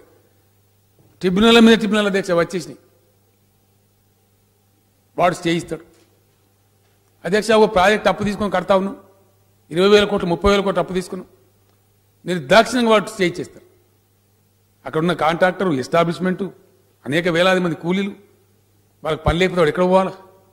డిస్లోకేట్ అయితే, డిస్లాడ్జ్ అయితే మళ్ళీ స్టార్ట్ కావాలి, రీస్టార్ట్ కావాలి. నేను అడిగిన వాళ్ళను, మీరు ఎట్లా ఇస్తారండి ఇంత అన్యాయంగా? ఎంత ఇంట్రెస్ట్ కడతాం, ఒక రోజుకి ఎంత ఇంట్రెస్ట్ అవుతుంది, ఒక నెలకి ఎంత ఇంట్రెస్ట్ అవుతుంది? ఆ ప్రాజెక్టు కంప్లీట్ అయ్యి పంటలు వస్తే, రీప్రొడక్ట్ జరిగితే మా ఆదాయం పెరుగుతుంది, మా ట్యాక్స్ పెరుగుతుంది, మా రైతులు బతుకుతారు. దానికోసం ఉద్దేశించిన లక్ష్యం నెరవేరుతుంది కానీ ఇంత నిర్దాక్షిణ్యంగా మీరు ఎట్లా ఇస్తారంటే జవాబు చెప్పారు అధ్యక్ష. కేంద్రం కూడా అనేక సూచనలు చేసినాం, వాళ్ళు పరిగణలోకి తీసుకోరు. మనం ఎంత చెప్పినా అదిగా గోడకు చెప్పింది న్యాయమనే పరిస్థితి ఉంటుంది అధ్యక్ష. సరే, రాబోయే రోజులలో ఏం జరుగుతుందో ఎట్లా జరుగుతుందో చూద్దాం. భగవంతుడు మన్నించి రాష్ట్రాల అధికారులు పెరుగుతాయని ఆశించుదాం. ఈ పరిస్థితులలో, ఇన్ని ప్రతికూల పరిస్థితులలో ఇలా మనం ప్రాజెక్టు తీసుకొని కడతా ఉన్నాం. సరే, పక్క రాష్ట్రం వాళ్ళు పెట్టే పంచాయతీలు, అనేక అవరోధాలు, ఈ స్టేలు, ఈ గందరగోళాలు ఇవన్నీ కూడా జరుగుతూ ఉన్నాయి. అయినప్పటికీ కూడా పురోగామి రాష్ట్రంగా మనం సంజాయించి కన్విన్స్ చేసి అనేక సందర్భాల్లో నేను స్వయంగా వెళ్ళి అధ్యక్ష, నాకన్నా ప్రోటోకాల్ తక్కువ మంత్రుల దగ్గర కూడా నేను పోయిన అధ్యక్ష. రాష్ట్రం కాబట్టి తపన ఉంది కాబట్టి చేసుకోవాలి కాబట్టి నేను స్వయంగా పోయి కూర్చొని గంట సేపు కూర్చొని రిక్వెస్ట్ చేసి అయ్యా మా అవసరం ఇది అని చెప్తే దేవర్ కైండ్ ఎనఫ్. మన రాష్ట్రంలో ఉన్న అన్ని ఇరిగేషన్ ప్రాజెక్టులు అధ్యక్ష, ప్రధానమైన వాటికి కాళేశ్వరానికి 100% వచ్చేసినాయి అనుమతులన్నీ, సీతారామకు 100% వచ్చేసినాయి, పాలమూరులో అన్ని వచ్చినాయి అధ్యక్ష. కేవలం ఒక్కటి మాత్రం ఉంది, బహుశా అది కూడా మా ఆఫీస్లో భూపాల్ రెడ్డి గారు ఉన్నారు, వాడు retired IFS officer, is after it. బహుశా నాకు తెలిసి వెరీ షార్ట్ పీరియడ్లో అది కూడా రాబోతా ఉంది. అది వస్తే ఒకసారి మన పీడా వదిలిపోతుంది చాలా వేగంగా. సబితా గారు అన్నారు ఇంతకుముందు, వారు చెప్పింది 100% కరెక్ట్. కాళేశ్వరం పోతున్నంత స్పీడ్గా పాలమూరు పోతలేదని వారి యొక్క బాధను వ్యక్తీకరించారు. మా మిత్రులు నిరంజన్ రెడ్డి గారు, మా పాలమూరు జిల్లా మా శ్రీనివాస్ గౌడ్ గారు, మా యొక్క మాజీ మంత్రి లక్ష్మారెడ్డి గారు అందరూ కూడా ప్రతిసారి ఆవేదన వెలిపిస్తారు అధ్యక్ష. రంగారెడ్డి జిల్లాకు సంబంధించిన గౌరవ ఇబ్రాహీంపట్నం శాసనసభ్యులు కావచ్చు, అనేక మంది నాతోని ఫైట్ చేస్తూ ఉంటారు అధ్యక్ష. సార్ మా నీళ్ళేవి, మా సంగతి ఏంటంటే ఇట్లా ఆటంకాలు ఉన్నాయి, స్టేలు ఉన్నాయి, దాని పేరేంది అధ్యక్ష, అది కోర్టు కంటెంప్ట్ కేసులు ఉన్నాయి, రకరకాలు ఉన్నాయని చెప్పినాం. భగవంతుని దయవల్ల తొలగిపోతా ఉన్నాయండి. 100% సబిత గారు కోరినట్టు ఇప్పుడు చాలా ప్రయత్నం చేస్తూ ఉన్నాం. దానికి కూడా ఫండ్స్ టైప్ అవుతా ఉంది. పాలమూరు ఎత్తిపోతల పథకాన్ని కూడా 100% ఈ టర్మ్లో కంప్లీట్ చేసి సమగ్రంగా పూర్తి చేసి రంగారెడ్డి జిల్లాకు కూడా నేను హామీ ఇస్తా ఉన్నా. 100% అధ్యక్ష. పాలమూరులో ఇప్పటికీ ఆన్ గోయింగ్ ప్రాజెక్ట్స్ కంప్లీట్ చేయడం ద్వారా ఒక 8.5 లక్షల ఎకరాల కొత్త ఆయకట్టు ఆల్రెడీ వచ్చింది. జూరాల 1 లక్ష ఎకరాలు పాతది ఉంది. అవన్నీ కూడా కలిపి దాదాపు 10 లక్షల ఎకరాలు. చాలా సంతోషంగా ఉంది అధ్యక్ష. ఒకప్పుడు మహబూబ్నగర్ జిల్లా పోతుంటే దుఃఖప్రాయంగా ఉండేది. ఆ రోజు ప్రొఫెసర్ జయశంకర్ గారు బతుకున్న రోజుల్లో మూమెంట్ టైంలో మేము పోతుంటే ఎక్కడ చూసినా పెద్ద ఎడారిలాగా ఉండేది అధ్యక్ష. ఈ రోజు పోతుంటే మన ఎన్నికల సందర్భంగా తిరుగుతుంటే కూడా చాలా వరకు 100 చెరువులు నిండి ఉన్నాయి. కొంత భూమి, కొంత పార్ట్ పచ్చగా కనపడతా ఉంది, ఒక 10 లక్షల ఎకరాలు. కొంత తృప్తికరంగా ఉంది. నిన్న పేపర్లలో కూడా చూసినాం, అద్భుతమైన పల్లి పంట వచ్చింది, ఇంకో 1 లక్ష టన్నులు ఉంది ఇప్పుడు రైతుల దగ్గర, కొనుగోలు చేయాలని చెప్పి మాట్లాడుతూ ఉన్నారు అధ్యక్ష. ఆ విధంగా ఈ రాబోయే కేంద్ర ఎన్నికల తర్వాత, ఎందుకంటే షార్ట్ పీరియడ్లు ఉన్నాయి, 60-70 రోజుల్లో భవితవ్యాలు తేలితే, ఇప్పుడన్నా కొంచెం గుణాత్మకమైన గవర్నమెంట్ రావాలని, ఎకానమీని లివరేజ్ చేసే గవర్నమెంట్ రావాలని చెప్పి భగవంతుని ప్రార్థిద్దాం. జరుగుతుందని ఆశిస్తాం అధ్యక్ష. అందుకు మేము కూడా తప్పకుండా మా ప్రయత్నం మేము చేస్తామని కూడా మనం చేస్తా ఉన్నా. ఈ అప్పులు అనేది అధ్యక్ష, మన కెపాసిటీ ఏంటంటే ప్రుడెన్సీ ఉంటేనే అప్పులు వస్తాయి, లేకపోతే రావు. అది రాంగ్లీ అండర్స్టూడ్ కల్చర్, అది ఓల్డ్ కల్చర్ అధ్యక్ష. జపాన్ వాళ్ళ జిఎస్డిపికి అగెనిస్ట్గా 300% లోన్స్ తీసుకుంటారు అధ్యక్ష. వీళ్ళందరికంటే అత్యంత ధనిక దేశం ఈ భూమండలం మీద అమెరికా దేశం. అత్యంత ఎక్కువ అప్పులు కలిగి ఉన్న దేశం ఏంటంటే అమెరికా దేశం అధ్యక్ష. మరి వాళ్ళు తెలుగు తక్కువ అధ్యక్ష. వాళ్ళ జిఎస్డిపిలో అనేక % వాళ్ళది ఉంటుంది. మనం ఏదో అనవసరమైన భయాలకు గురై చైనా అధ్యక్ష, చైనా కూడా వాళ్ళు అట్లే కన్జర్వేటివ్గా ఉన్నారు. బట్ 1980s డెంగ్ జియోపింగ్ ఆధ్వర్యంలో వాళ్ళు ఒక అద్భుతమైన క్రాంతిపూర్వకమైనటువంటి మాట నిర్ణయం తీసుకున్నారు. మొత్తం ఈరోజు ట్రాన్స్ఫార్మేషన్ అయిపోయి 24-25 ఏళ్లలోనే మనము నమ్మలేనటువంటి ప్రపంచాన్ని వాళ్ళు సృష్టించారు అధ్యక్ష. మరి అటువంటి సృష్టి మన దేశంలో కూడా జరగాలి, మనం కూడా దాన్ని కోరుకుంటా ఉన్నాం. భగవంతుని దయ మరి ఎట్లుంటుందో చూద్దాం. భగవంతుని దయ అధ్యక్ష. ఈ టర్మ్లో నేను స్పష్టంగా మనవి చేస్తాను, దీనిలో దాచేదేం అక్కర్లేదు. గతం మేము వచ్చే వరకు ఉన్నటువంటి ఒక 70-80 వేల కోట్ల అప్పులు కావచ్చు, మేము వచ్చిన తర్వాత తీసుకున్న అప్పులు కావచ్చు, అవి ఎఫ్ఆర్బిఎం కావచ్చు, నాన్ ఎఫ్ఆర్బిఎం కావచ్చు, ఏమైనా కావచ్చు, వాటన్నిటి రీపేమెంట్ను చాలా ప్రుడెంట్గా ఇస్తా ఉన్నాం. ఒక్క రోజు కూడా మనం డిఫాల్ట్ కాలేదు అధ్యక్ష, ₹1 కూడా ఎప్పుడు నో. అదేవిధంగా ఈ టర్మ్లో 2,27,000 కోట్లు, అంటే సుమారు 2,30,000 కోట్లు మనం డెట్ సర్వీస్ చేస్తా ఉన్నాం అధ్యక్ష. గతంలో పాత అప్పులు, తెలంగాణ ఏర్పడక ముందు తెలంగాణకు వారసత్వంలో వచ్చిన అప్పులు కావచ్చు, తెలంగాణ ఏర్పడిన తర్వాత తీసుకున్న అప్పులు కావచ్చు, అన్ని కలిపి ఈ 5 ఏళ్లలో డెఫినెట్గా మనం దాన్ని 2,30,000 కోట్లు రుణాలు సర్వీస్ చేయబోతా ఉన్నాం అధ్యక్ష. అందుకే ఈ బడ్జెట్లో కూడా పెట్టినాం. ఈ సంవత్సరం ఎంత ఉందో పెట్టినాం. ఆ ప్రుడెన్స్ మనకు ఉంది, ఆ కెపాసిటీ ఉంది, మనకు ఆ శక్తి ఉంది, రీపేయింగ్ కెపాసిటీ ఉంది. అదేవిధంగా ఈ మధ్యనే రిజర్వ్ బ్యాంక్ వారు సభ్యుల యొక్క సమాచారం కోసం నేను మనవి చేస్తా ఉన్నా. రాష్ట్ర ప్రభుత్వాలు కావచ్చు, కేంద్ర ప్రభుత్వం కావచ్చు, వివిధ సంస్థలు కావచ్చు, అంటే మన ఎలక్ట్రిసిటీ డిస్కామ్లు కావచ్చు, ఎలక్ట్రిసిటీ కంపెనీస్ కావచ్చు, ట్రాన్స్కో జెన్కో అటువంటి సంస్థలు కావచ్చు, దేశవ్యాప్తంగా ఉండే వాళ్ళందరికీ, మన ఒక్కరే కాదు అధ్యక్ష, రుణాల రీషెడ్యూల్ కోసం అవకాశం ఇచ్చింది. మొన్ననే నేను ప్రత్యేకంగా ఫైనాన్స్ సెక్రటరీ గారు, చీఫ్ సెక్రటరీ గారు అందరం కూర్చొని చాలా దీర్ఘమైన ఆలోచన చేసినాం. నేను వారికి స్పష్టమైన ఆదేశాలు ఇవ్వడం జరిగింది. ఈ అసెంబ్లీ అయిపోయిన మరుక్షణం నుంచి టోటల్ లోన్స్ మన స్టేట్ కున్నాయని రీషెడ్యూల్ చేయించండి. మనకు చాలా క్వశ్చన్ కూడా ఉంది కాబట్టి చేయమని చెప్పినాం. దాంతో కొంత డబ్బు అదనం కలిసి వస్తుంది అధ్యక్ష. లోన్ స్ట్రెచ్ పెరుగుతుంది. 7 ఏళ్ళు ఉన్నది 15 ఏళ్ళకి పోతుంది, 15 ఏళ్ళు ఉన్నది 25 ఏళ్ళకి పోతుంది.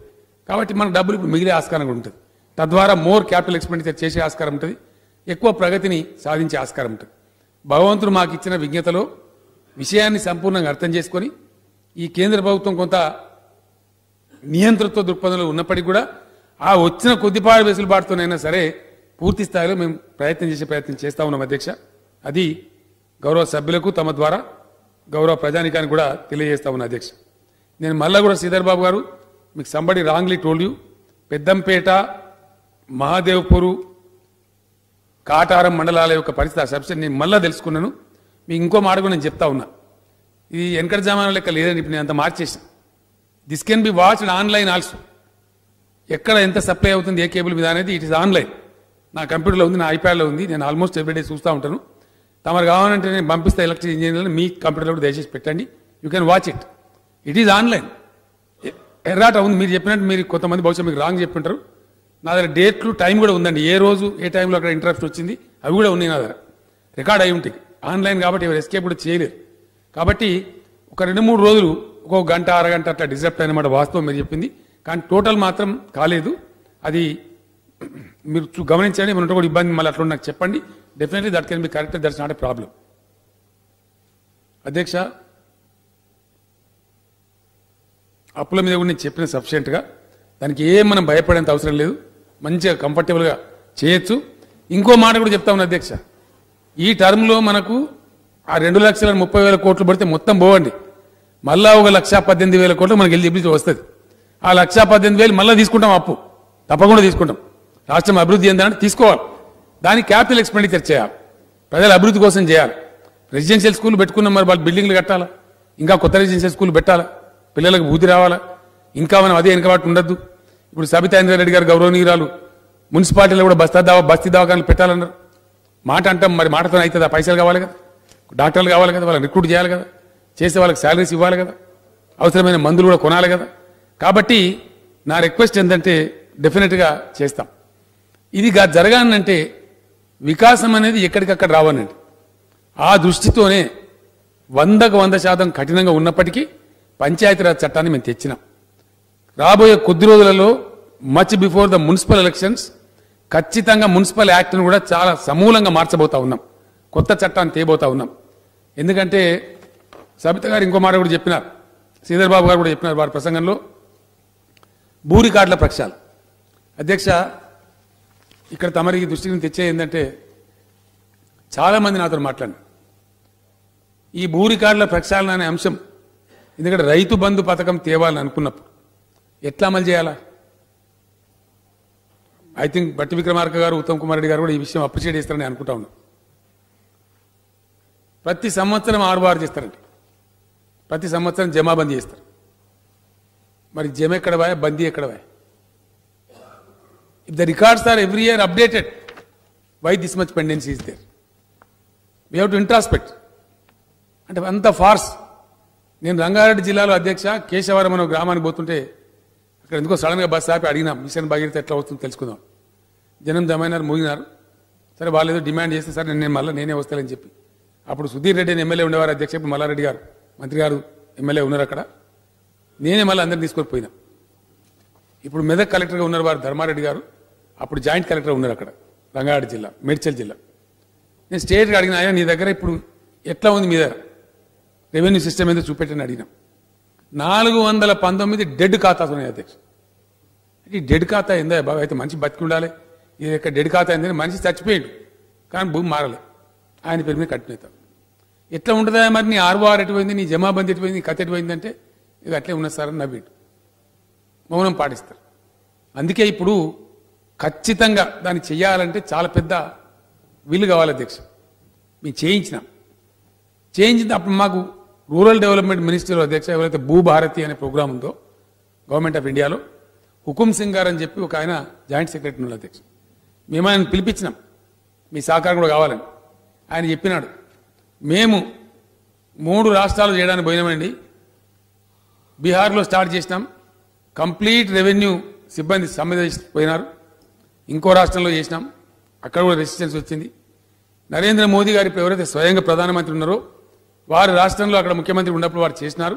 ఇవాళ 9వ సంవత్సరం కాలేదు, ఇంకా పెండింగ్లో ఉందని చెప్పినారు. మీరు చేసేది దుస్సాహసం అనడానికి. పర్వాలేదండి, పర్వాలేదు, చూద్దాం ఎంతవరకు వస్తుందని చూద్దాం పోయి దాంట్లో చాలా నేనే దాదాపు ఒక 20, 30, 40 మీటింగ్లు నేను స్వయంగా తీసుకొని అధ్యక్ష మార్పులు చేసినాం. అధ్యక్ష, నేను ఈ భూ రికార్డుల ప్రక్షాళనకు నేను పూనుకోక ముందు గౌరవ సభ్యులు అప్రిషియేట్ చేస్తారని అనుకుంటా ఉన్నా. పహానీలో రైతుకుండే పహానీలో 36 కాలమ్స్ అధ్యక్ష, 36. ఎందుకు అధ్యక్ష? అది ఇవనికి అర్థం కాదు. ఆ గజిబిజి ఎందుకు ఉండాలి? భూమికి సంబంధించి రికార్డు సబితాంద్ర రెడ్డి గారు, ఒక సబితాంద్ర రెడ్డి గారు పేరు రాయి పట్టదారు దర్శ శ్రీధర్ బాబు గారు ఇంతకుముందు కౌలు రైతాను ఉంటారండి, కౌలు రైతులు ఉంటారు అధ్యక్ష. నేనే ఉన్నా, నాకు ఇప్పుడు ఈ సంవత్సరం వెళ్తే బాగుంది, నా వ్యవసాయం నేను చేసుకోను, లేదు నెక్స్ట్ ఇయర్ నాకు చేత కాలేదు, ఇంకో ఆయన కౌలుకి ఇస్తాను, ఆ మర్నాడు ఇంకో ఆయన 2,000 ఎక్కువ ఇస్తాను, ఇంకో ఆయనకి ఇస్తాను, 3వ సంవత్సరం ఇంకో ఆయనకి ఇవ్వచ్చు. ఇక గవర్నమెంట్ ఇదే పని అధ్యక్ష. కేసీఆర్ అనేవాడు ఎవరికి ఇస్తాను భూమి, ఈ సంవత్సరం ఎవరికి ఇచ్చిండు, ఆ సంవత్సరం ఎవరికి ఇచ్చిన, మళ్ళీ సంవత్సరం అది రాసుకుంటూ కూర్చోను నేను.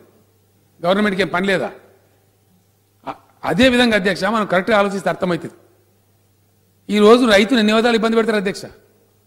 పట్టాదారు పేరు, అనుభవదారు పేరు, ఆ పేరు మీద ఉల్టా రాయాలి, వాడు పోయి కేసు పెట్టాలి, ఈయన తిరగాలి. రైతుకు ఎంతమంది అంటే నేను అడిగిన, ఒకవేళ ఓనరు అనుభవదారు పేరు రికార్డులలో రాయాల్సి వస్తే బంజారా హిల్స్లో, జూబ్లీ హిల్స్లో వచ్చే బంగ్లాలు ఏవైతున్నాయో కిరాయికి తీసుకుంటే మన అనుభవదారు పేరు రాస్తారా? ఎందుకు రాయాలి? గవర్నమెంట్ 2 పాలసీలు ఉండదు కదా అధ్యక్ష. గవర్నమెంట్ అంటే ఎందుకో రాయరు? హైదరాబాద్లో కిరాయికి ఇచ్చే ఇళ్లలో అనుభవదారుల పేర్లు రాస్తున్నారా? ఎందుకు? రైతులు అగ్గో దొరికినారు, వాళ్ళని పీడించచ్చు, ఇష్టం వచ్చినట్టు ఉల్టా పల్టా చేయొచ్చు, వేలకు లంచా, ఇదా అధ్యక్ష? కాబట్టి మేము నిర్ణయం తీసుకున్నాం, ఒక పాలసీ తీసుకున్నాం. ఎన్నికలకు ముందు కూడా నేను ఇదే శాసనసభలో ఇదే ప్లేస్ నుంచి కుండ బద్దలు కొట్టేట్టు చెప్పాను. మేము ఎట్టి పరిస్థితిలో రైతు పక్షపాతంగా ఉంటాము, రైతు మీద ఇంకోటి సవారు చేస్తామంటే ఒప్పుకోము. ఆ రైతులు ఎంత కష్టపడి వాళ్ళు భూములు కాపాడుకుంటారో మాకు తెలుసు అధ్యక్ష. మేము కాపోలమే, మేము రైతులమే, మాకు వ్యవసాయం ఎన్సెస్టల్గా ఉంది, తమరు కూడా రైతే.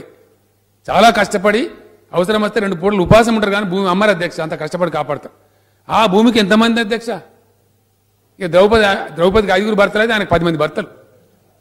ఎంత భయంకరమైన టార్చర్, ఎన్ని రకాల బాధలు.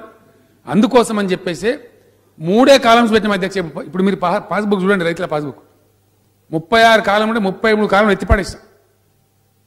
వాళ్ళంతా చాలా మంది ఆ ట్రెడిషనల్ సాంప్రదాయ రెవెన్యూ ఆలోచన సరళందరూ అబ్బా సార్ చాలా ప్రమాదం ఇది, మీరు మొత్తం మారుస్తున్నారు, ఏం భూకంపం రాదు, ఎవరు చచ్చిపోయాయని చెప్పి. ఏడాది అయిపోయింది అధ్యక్ష, ఎవరు చావాలి, అందరు సుభిక్షంగానే ఉన్నారు, రైతులు మాత్రం సంతోషంగా ఉన్నారు. ఆ కాలమ్స్ పోయినాయి, అనుభవదారు లేదు, ఏం లేదు. మేము ఒకటే మాట చెప్తాను అధ్యక్ష, నేను మొన్న గవర్నర్ గారి స్పీచ్కు ధన్యవాదాలు చెప్పే తీర్మానంలో రాష్ట్ర రైతులకు నేను స్పష్టంగా అప్పీల్ చేసిన, ఒక బాధ్యత గల వ్యక్తిగా ముఖ్యమంత్రిగా అప్పీల్ చేసిన. మీకు కొంత డబ్బు ప్రభుత్వం ఇస్తుంది కాబట్టి 4,000 8,000 చేస్తున్నాం, 5,000 చేస్తున్నాం కాబట్టి కౌలు రైతులకు మీరు కూడా మానవీయ కోణంలో మీరు సహకరించండి అని చెప్పిన. అది రైతుకు కౌలు తీసుకుంటానికి మధ్య ఉండే దందా అధ్యక్ష, మన గవర్నమెంట్ సంబంధం లేదు. కాబట్టి మేము రైతుల గురించే పట్టించుకుంటామండి. రైతులను మళ్ళా అప్పీల్ చేస్తా ఉన్నా, కౌలుదారులను మీరు మెర్సిఫుల్గా చూడండి, వాళ్ళకి ఏదైనా సాయం చేయండి. మీకు ఇస్తున్నాం కాబట్టి ప్రభుత్వం, మీ భూమి ఇతరులు చేస్తే వాళ్ళకు కూడా పెట్టుబడి సాయం ఇంకోటి మీరు చేయండి అని చెప్పి నేను సిన్సియర్గా వాళ్ళకి అప్పీల్ చేస్తా ఉన్నా. కానీ రైతులను మాత్రం మేము గోలుమాలు దింపి అనుభవదారు పేరు రాసి వాళ్ళ హక్కులకు వాళ్ళ భూమికి మాత్రం ఎట్టి పరిస్థితుల్లో భంగం కానీయం అధ్యక్ష. నేను ఇంకో మాట కూడా చెప్తా ఉన్నా ఈ సందర్భంగా. ఈ మధ్యనే మన ప్రభుత్వ ప్రధాన సలహాదారు, మన మాజీ చీఫ్ సెక్రటరీ రాజీవ్ శర్మ గారిని రిక్వెస్ట్ చేసిన. దేశంలో ఏమైంది అధ్యక్ష, మన దగ్గర పాలసీ బాగా లేదు. ఈసారి మేము మంచి పాలసీ తేవాలని ప్రయత్నం చేస్తూ ఉన్నాం. తెస్తాం డెఫినెట్గా. ఎందుకంటే ఊకే డబ్బులు బడ్జెట్ లెక్కలే కాదు, ఇదే కాదు. One good policy will be more powerful than the financial sanction. ఒక మంచి పాలసీ తెస్తే డెఫినెట్ తెస్తాం. ఈ టర్మ్లో మేము ఆ ప్రయత్నంలో ఉన్నాం. కంక్లూజివ్ టైటిల్ లేదు అధ్యక్ష. కంక్లూజివ్ టైటిల్ ఉందా అధ్యక్ష? నా భూమి ఏం టైటిల్ లేదు నాకు, ఓనర్షిప్. ఇష్టం వచ్చిన పద్ధతిలో ఉంది. కాబట్టి ఇష్టం వచ్చిన వాళ్ళు ఆక్రమణలు కూడా చేస్తూ ఉన్నారు. ఒక బలమున్న వ్యక్తి, బలీయమైన వ్యక్తి ఆయన ఇంట్లో వచ్చి నాదే పోయి ఇల్లు అని ఎల్లగొట్టేస్తే చేసే పరిస్థితి కూడా లేదు అధ్యక్ష. There is no conclusive title. ఈ దేశంలో లేదు. కంక్లూజివ్ టైటిల్ లేదు కాబట్టి ఇవన్నీ జరుగుతూ ఉన్నాయి. కంక్లూజివ్ టైటిల్ పెట్టినామనుకోండి, ఎవరు రెస్పాన్సిబిలిటీ తీసుకోవాలా? Government shall hold the responsibility. అతనికి అది ఇబ్బంది వస్తే once government confers the conclusive title then government is responsible. అతనికి ఏదైనా ఇబ్బంది వస్తే ఏమైందంటే గవర్నమెంట్ డబ్బులు కట్టియాలి అతనికి. అటువంటిది లేక, అటువంటి ఏర్పాట్లు మన దేశంలో లేక చాలా గందరగోళాలు జరుగుతూ ఉన్నాయి. కాబట్టి దాని మీద మన రాష్ట్రంలో మనం ఇద్దాం కంక్లూజివ్ టైటిల్ అని చెప్పి నేను చెప్పిన అధ్యక్ష. వాళ్ళ అధికారులు చట్టపరంగా న్యాయపరంగా అన్ని కూడా ఎగ్జామిన్ చేస్తూ ఉన్నారు. అన్ని అనుకూలిస్తే ఆ కంక్లూజివ్ టైటిల్ తెస్తే ప్రజలకు అద్భుతమైన రక్షణ వస్తుంది అధ్యక్ష. వాళ్ళ ప్రాపర్టీ సేఫ్గా ఉంటాయి. వ్యవసాయ భూమి కావచ్చు, సొంత గృహం కావచ్చు, ఇంకోటి కావచ్చు, చాలా సేఫ్గా ఉండే ఆస్కారం ఉంటుంది. కంక్లూజివ్ టైటిల్ పెట్టినప్పుడు ఏదైనా సంభవిస్తే ప్రభుత్వం భరించడానికి సిద్ధంగా ఉండేటువంటి స్థాయికి ఎదగాల్సినటువంటి అవసరం ప్రభుత్వానికి ఉంటుంది. కాబట్టి ఆ దిశగా భూ రికార్డుల ప్రక్షాళన ఎన్ని అవాంతరాలు ఎదురైనా ఎట్టి పరిస్థితులలో నెక్స్ట్ 6-7 నెలల్లో సమగ్రంగా కంప్లీట్ చేస్తామండి. కొన్ని భూములు పార్టీ 8Bలో ఉన్నాయి, డెఫినెట్గా ఉన్నాయి. ఎందుకంటే అధ్యక్ష గతంలో ఎవరు పట్టించుకోలే. ఒక దాదాపు 10 లక్షల ఎకరాల భూమి అటవీ శాఖకు, రెవెన్యూ శాఖకు డిస్ప్యూట్ ఉంది. అది చెప్పానంటే గంట అవుతుంది అధ్యక్ష. నేను అంత టైం తీసుకోను. అటు జరిగింది గతంలో. ఎవరు నిందించే లాభం లేదు. రెండు గవర్నమెంటే, వీళ్ళు ప్రభుత్వం, వాళ్ళ ప్రభుత్వం. ఇది మాదే నేనంటాడు, ఇది మాదే అంటాడు. అవి పార్ట్ బిలో పెట్టిండ్రు అధ్యక్ష.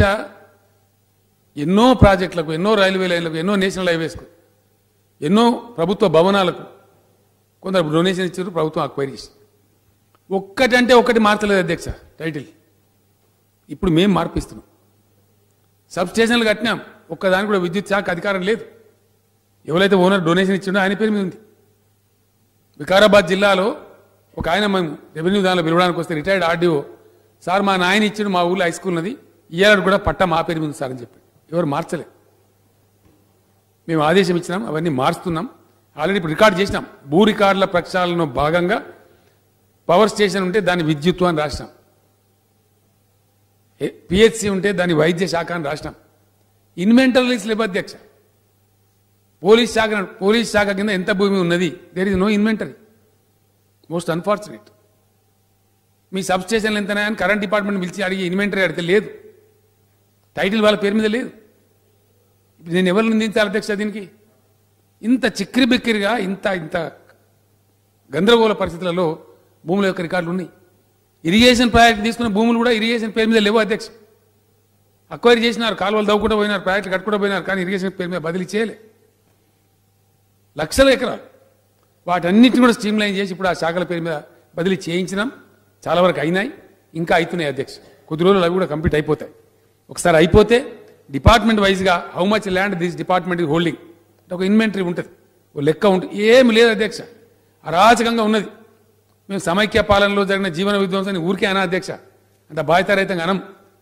ఏం గొప్పగా లేకుండా మేము పెద్ద మేధావులు ఉన్నారు, కానీ చాలా గందరగోళమైన పరిపాలన ఉండే. ఇవన్నీ ఒకటి తవ్వినా కొద్ది గందరగోళంగా ఉన్నది పరిస్థితి. సో ఇవన్నీ చేసే ప్రయత్నం మేము స్టార్ట్ చేస్తూ ఉన్నాం. తప్పకుండా వాటిని చేస్తాం అధ్యక్ష. ఈ పాస్బుక్స్ కూడా నేను హౌస్కు హామీ ఇస్తా ఉన్నా. హౌస్ ద్వారా రైతాంగానికి హామీ ఇస్తా ఉన్నా. ఒక పార్ట్ ముందు ముగుస్తుందండి, రెండవ part will take little time. ఒక పార్ట్ ఏంటంటే వ్యవసాయానికి సంబంధించిన భూములు, దాన్ని పర్ఫెక్ట్గా చేయొచ్చు. చాలా వరకు అయింది, ఇప్పుడు ఇక కొద్ది మాత్రమే ఉంది. పోడు భూములు కావచ్చు, ఇంకోటి కావచ్చు ఉంది. నిన్న కూడా honourable supreme court has given a verdict, ఖాళీ చేయించాలి జంగలని చెప్పినారు. ఇలా కొన్ని పేపర్లు సంపాదకీయాలు కూడా రాసినాయి, ఇంగ్లీష్ తెలుగు అన్ని. ఏం అడవి బిడ్డల హక్కులు గుంజుకుంటారా, ఈ న్యాయ సంస్థలు మాత్రం ఇట్లా ఇస్తాయా, ఇంత దురుసుకు ఇయ్యొచ్చునా? సుప్రీంకోర్టు తర్వాత మన దేశంలో ఏం లేదు అధ్యక్ష. Once they give the judgment that becomes an order, follow చేయాలి. మరి ఇలా ఖాళీ చేయించాలా? నాకు ములుగు ఎమ్మెల్యే గారు, మన ఇల్లెందు ఎమ్మెల్యే గారు, ఇంకా ఇతర ఎమ్మెల్యేలు 5-6 గిరిజన ఎమ్మెల్యేలు నాకు వచ్చి కలిసినారు అధ్యక్ష. గవర్నర్ స్పీచ్ మొన్న అసెంబ్లీ సెషన్ సందర్భంలో ఇవి కొన్ని ప్రాబ్లమ్ సాల్వ్ చేయాలని చెప్పిన, 100% చేద్దామని చెప్పిన. అయితే సుప్రీంకోర్టులో ఒక చిన్న వెసులుబాటు ఏముందంటే, ఎవరైతే దరఖాస్తులు పెట్టుకున్నారో ప్రభుత్వం అనర్హులు అని తేల్చిన వాళ్ళని ఖాళీ చేయించండి అని చెప్పిన. కాబట్టి నేను చెప్పిన, నేనే స్వయంగా వస్తాను. ఈ శాసనసభ బడ్జెట్ వ్యవహారం అయిపోతే జిల్లాలలో కూర్చుందాం, ఓపెన్ మైండెడ్గా ఓపెన్గా ఈ పార్టీ ఆ పార్టీని కాకుండా ఎమ్మెల్యేలను ఎంపీలను అందరిని ఇన్వాల్వ్ చేసి, ఆ సంఘాలను ఇన్వాల్వ్ చేసి పోడు భూముల యొక్క ఆ బాధ ఒకసారి శాశ్వతంగా ఖతం చేద్దామని కూడా చెప్పినాం. ఎందుకంటే అధ్యక్ష, అడవులను రక్షించుకోవాలి. మన పక్క రాష్ట్రం ఛత్తీస్గఢ్ నుంచి గొత్తికోయలు వస్తూ ఉన్నారు. వాళ్ళ ఇష్టం వచ్చిన పద్ధతిలో వస్తారు, మందలకు మందలు నరికేస్తారు, గుడిసెలు వేస్తారు అధ్యక్ష. అది మన గిరిజనుడా మరి ఆయన్న ఎవరు తెలుస్తలేదు. అక్కడ మన గిరిజనులు కూడా నష్టపోతూ ఉన్నారు. ఆదిలాబాద్ జిల్లాకు వచ్చే ఇన్ఫిల్ట్రేషన్ వల్ల మన ఆదివాసీలు కావచ్చు, మన లంబాడాలు కావచ్చు, మన ఉద్యోగాలు పోతా ఉన్నాయి, మన హక్కులు పోతా ఉన్నాయి. ఇవన్నీ కూడా ఇబ్బందులు ఉన్నాయి. వీటన్నిటిని అధిగమించడానికి పోడు భూములు కూడా ఇచ్చినాం అధ్యక్ష. మేము ROFR పట్టా ఉన్న ప్రతి వాళ్లకు రైతు బంధు, రైతు బీమా సదుపాయం కల్పించినాం. We're on record. ఆ లిస్ట్ అంతా మా దగ్గర ఉంది. ఎంతమందికి అయితే గతంలో కాంగ్రెస్ ప్రభుత్వంలో ఇచ్చినైతే ROFR పట్టాలు ఇచ్చినటువంటి ఉన్నాయి, వాటందరూ కూడా ఇచ్చినాం మేము. ఎవరైతే ఉండి పాపం వాళ్ళకి పట్టాలు దొరకలేదో అవి ఒక 1,00,000 పైచీలకు ఉన్నాయి, అప్లికేషన్లు పెండింగ్ ఉన్నాయి. తర్వాత కొంతమంది కొత్తగా వచ్చిన వాళ్ళు ఉన్నారు. నేనేమన్నా అంటే ఏదో ఒక దశకు, ఏదో ఒక స్టేజ్కి ఈ పోడు భూముల యొక్క వ్యవహారం కంప్లీట్ అయిపోవాలి. అక్కడి నుంచి ఇక స్టాప్. నో పోడు భూమి, nothing, no new habitation. Habitations గుర్తించుదాం, వాళ్ళ వ్యవసాయ భూమి గుర్తించుదాం, వాళ్ళకు సర్టిఫికేట్ ఏదో రూపంలో ఇద్దాం, ఇచ్చి ఆడికి క్లోజ్ చేద్దామని చెప్పినాం అధ్యక్ష. షార్ట్ పీరియడ్లో we are going to do that. June తర్వాత బహుశా పార్లమెంట్ ఎన్నికలు అయిపోతే అది ముమ్మరంగా తీసుకొని దాన్ని కూడా కంప్లీట్ చేస్తాం. దాని గురించి పెద్ద ఎవరు ఇబ్బంది పడాల్సిన అవసరం లేకుండా చేసుకుందామని మనం చేస్తా ఉన్నా అధ్యక్ష. ఇంకో మాట కూడా నేను స్పష్టంగా మనం చేస్తా ఉన్నా.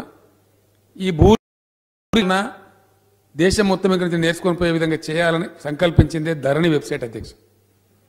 ఆ ధరణి వెబ్సైట్ ఒకసారి వస్తుంది with in few months to go. వచ్చిందంటే ఏమైంది అధ్యక్ష, మేము చాలా కఠినమైన ఆదేశాలు ఇచ్చినాం. మొన్ననే కేంద్ర ప్రభుత్వం పెంచింది, RBI కూడా పెంచింది. ఏది ఇంతకుముందు ₹1,00,000 వరకు ఇప్పుడు 1,60,000 పెంచినారు రుణ పరిమితిని.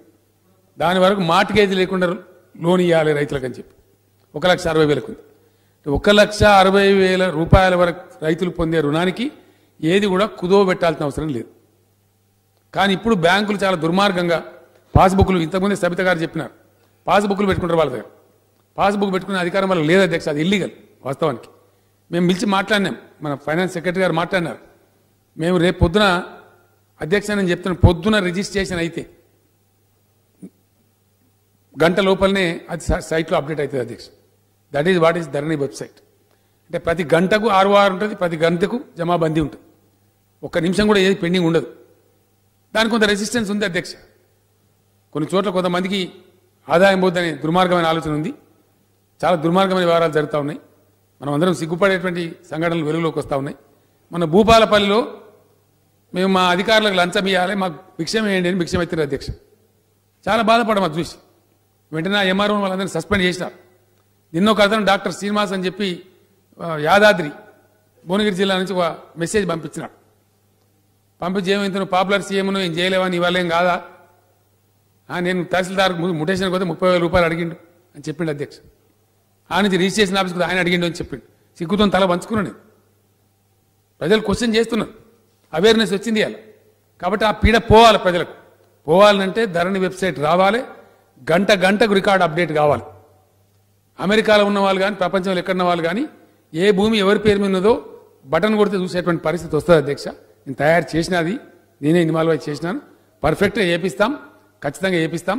దాని తర్వాత బ్యాంకర్స్ కూడా పెడతా ఉన్నాం.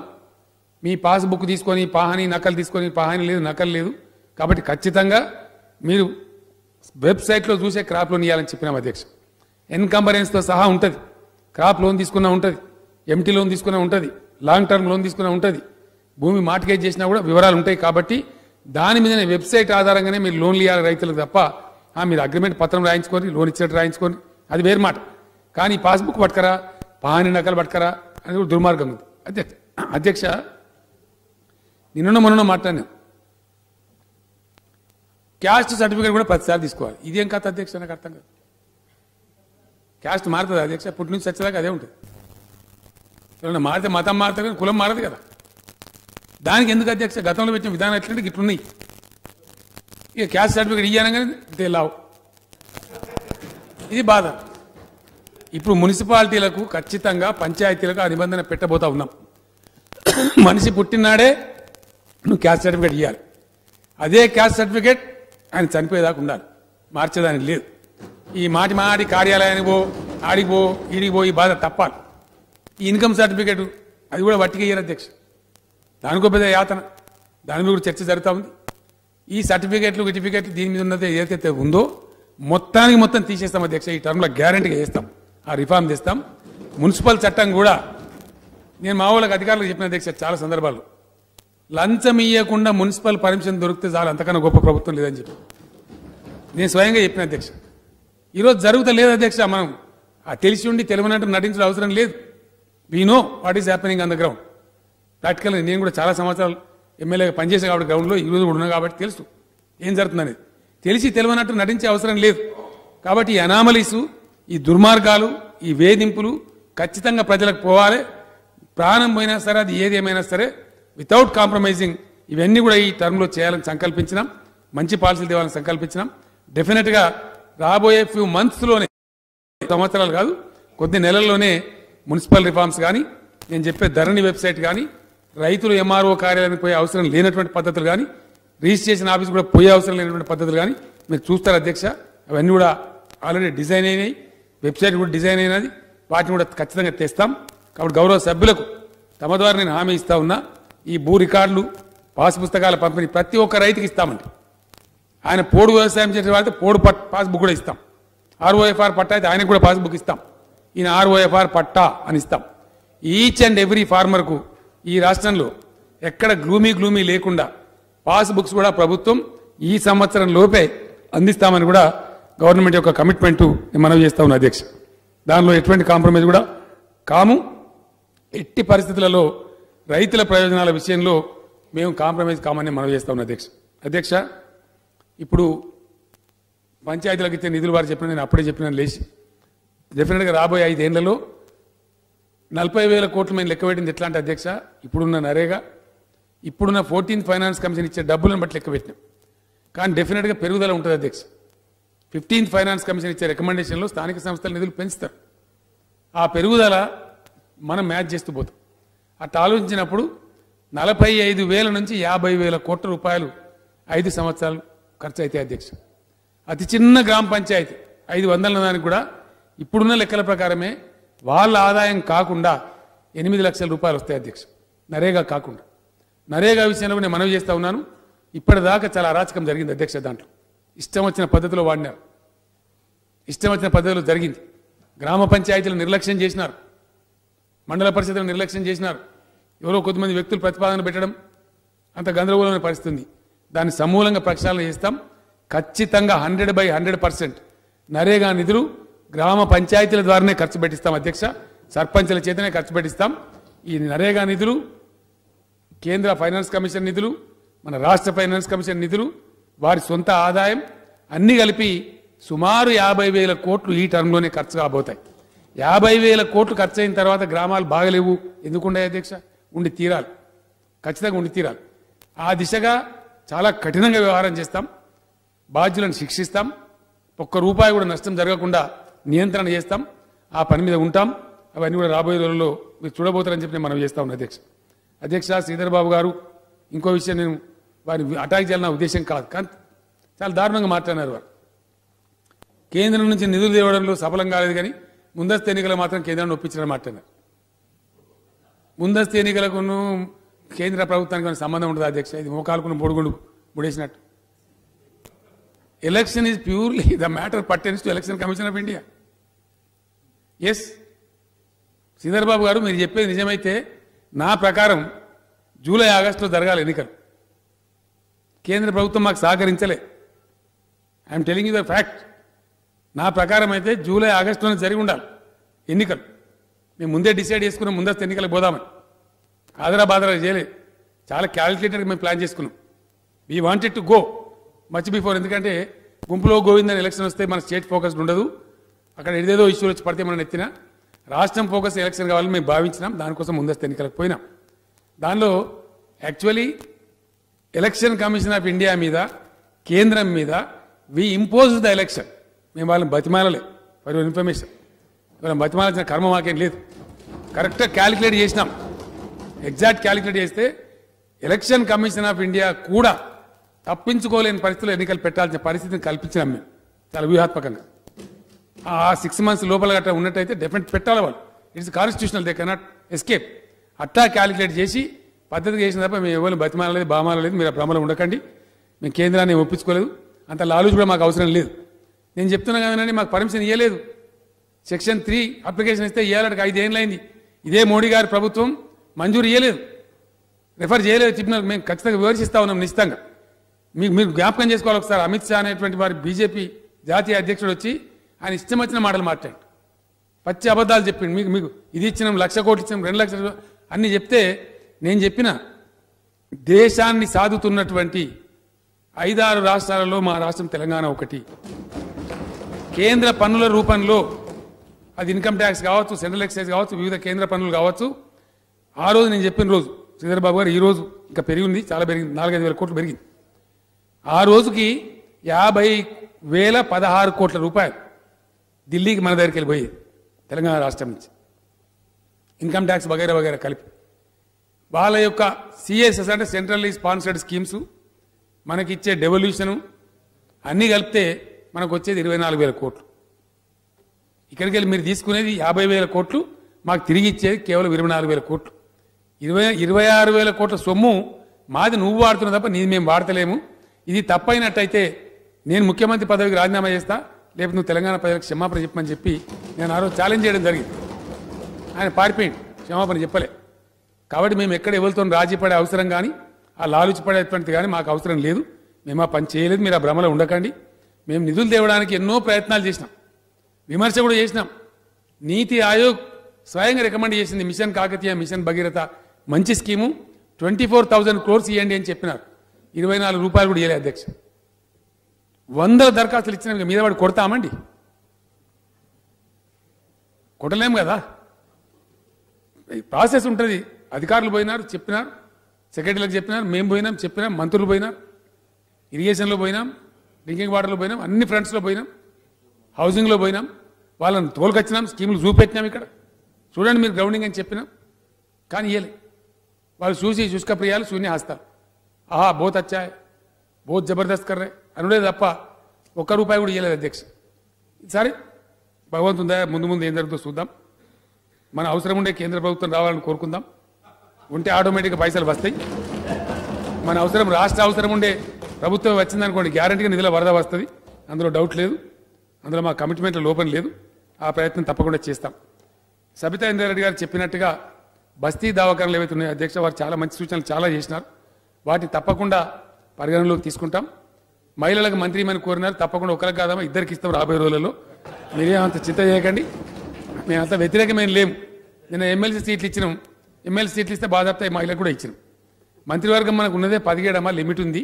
దాని పద్ధతులు కొన్ని ఉంటే మీకు తెలుసు. రాజకీయంగా మాకుండే వెసులుబాటు చేసినాం. రాబోయే రోజులలో ఇంకా 6 తీసుకునేది మంత్రిని, ఇంకా 2 ఇస్తాం గ్యారంటీ మహిళలకు. మీరు ఏం చింతపడకండి, మేము అట్లా మహిళలు నిర్లక్ష్యం చేయం. మాకు మహిళల పట్ల గౌరవం ఉన్నది. మాకు ఎక్కువ ఓట్లు మహిళలే వేసిందమ్మా, లేకపోతే మేము గెలుస్తాం, ఇంత దూరం వస్తాం.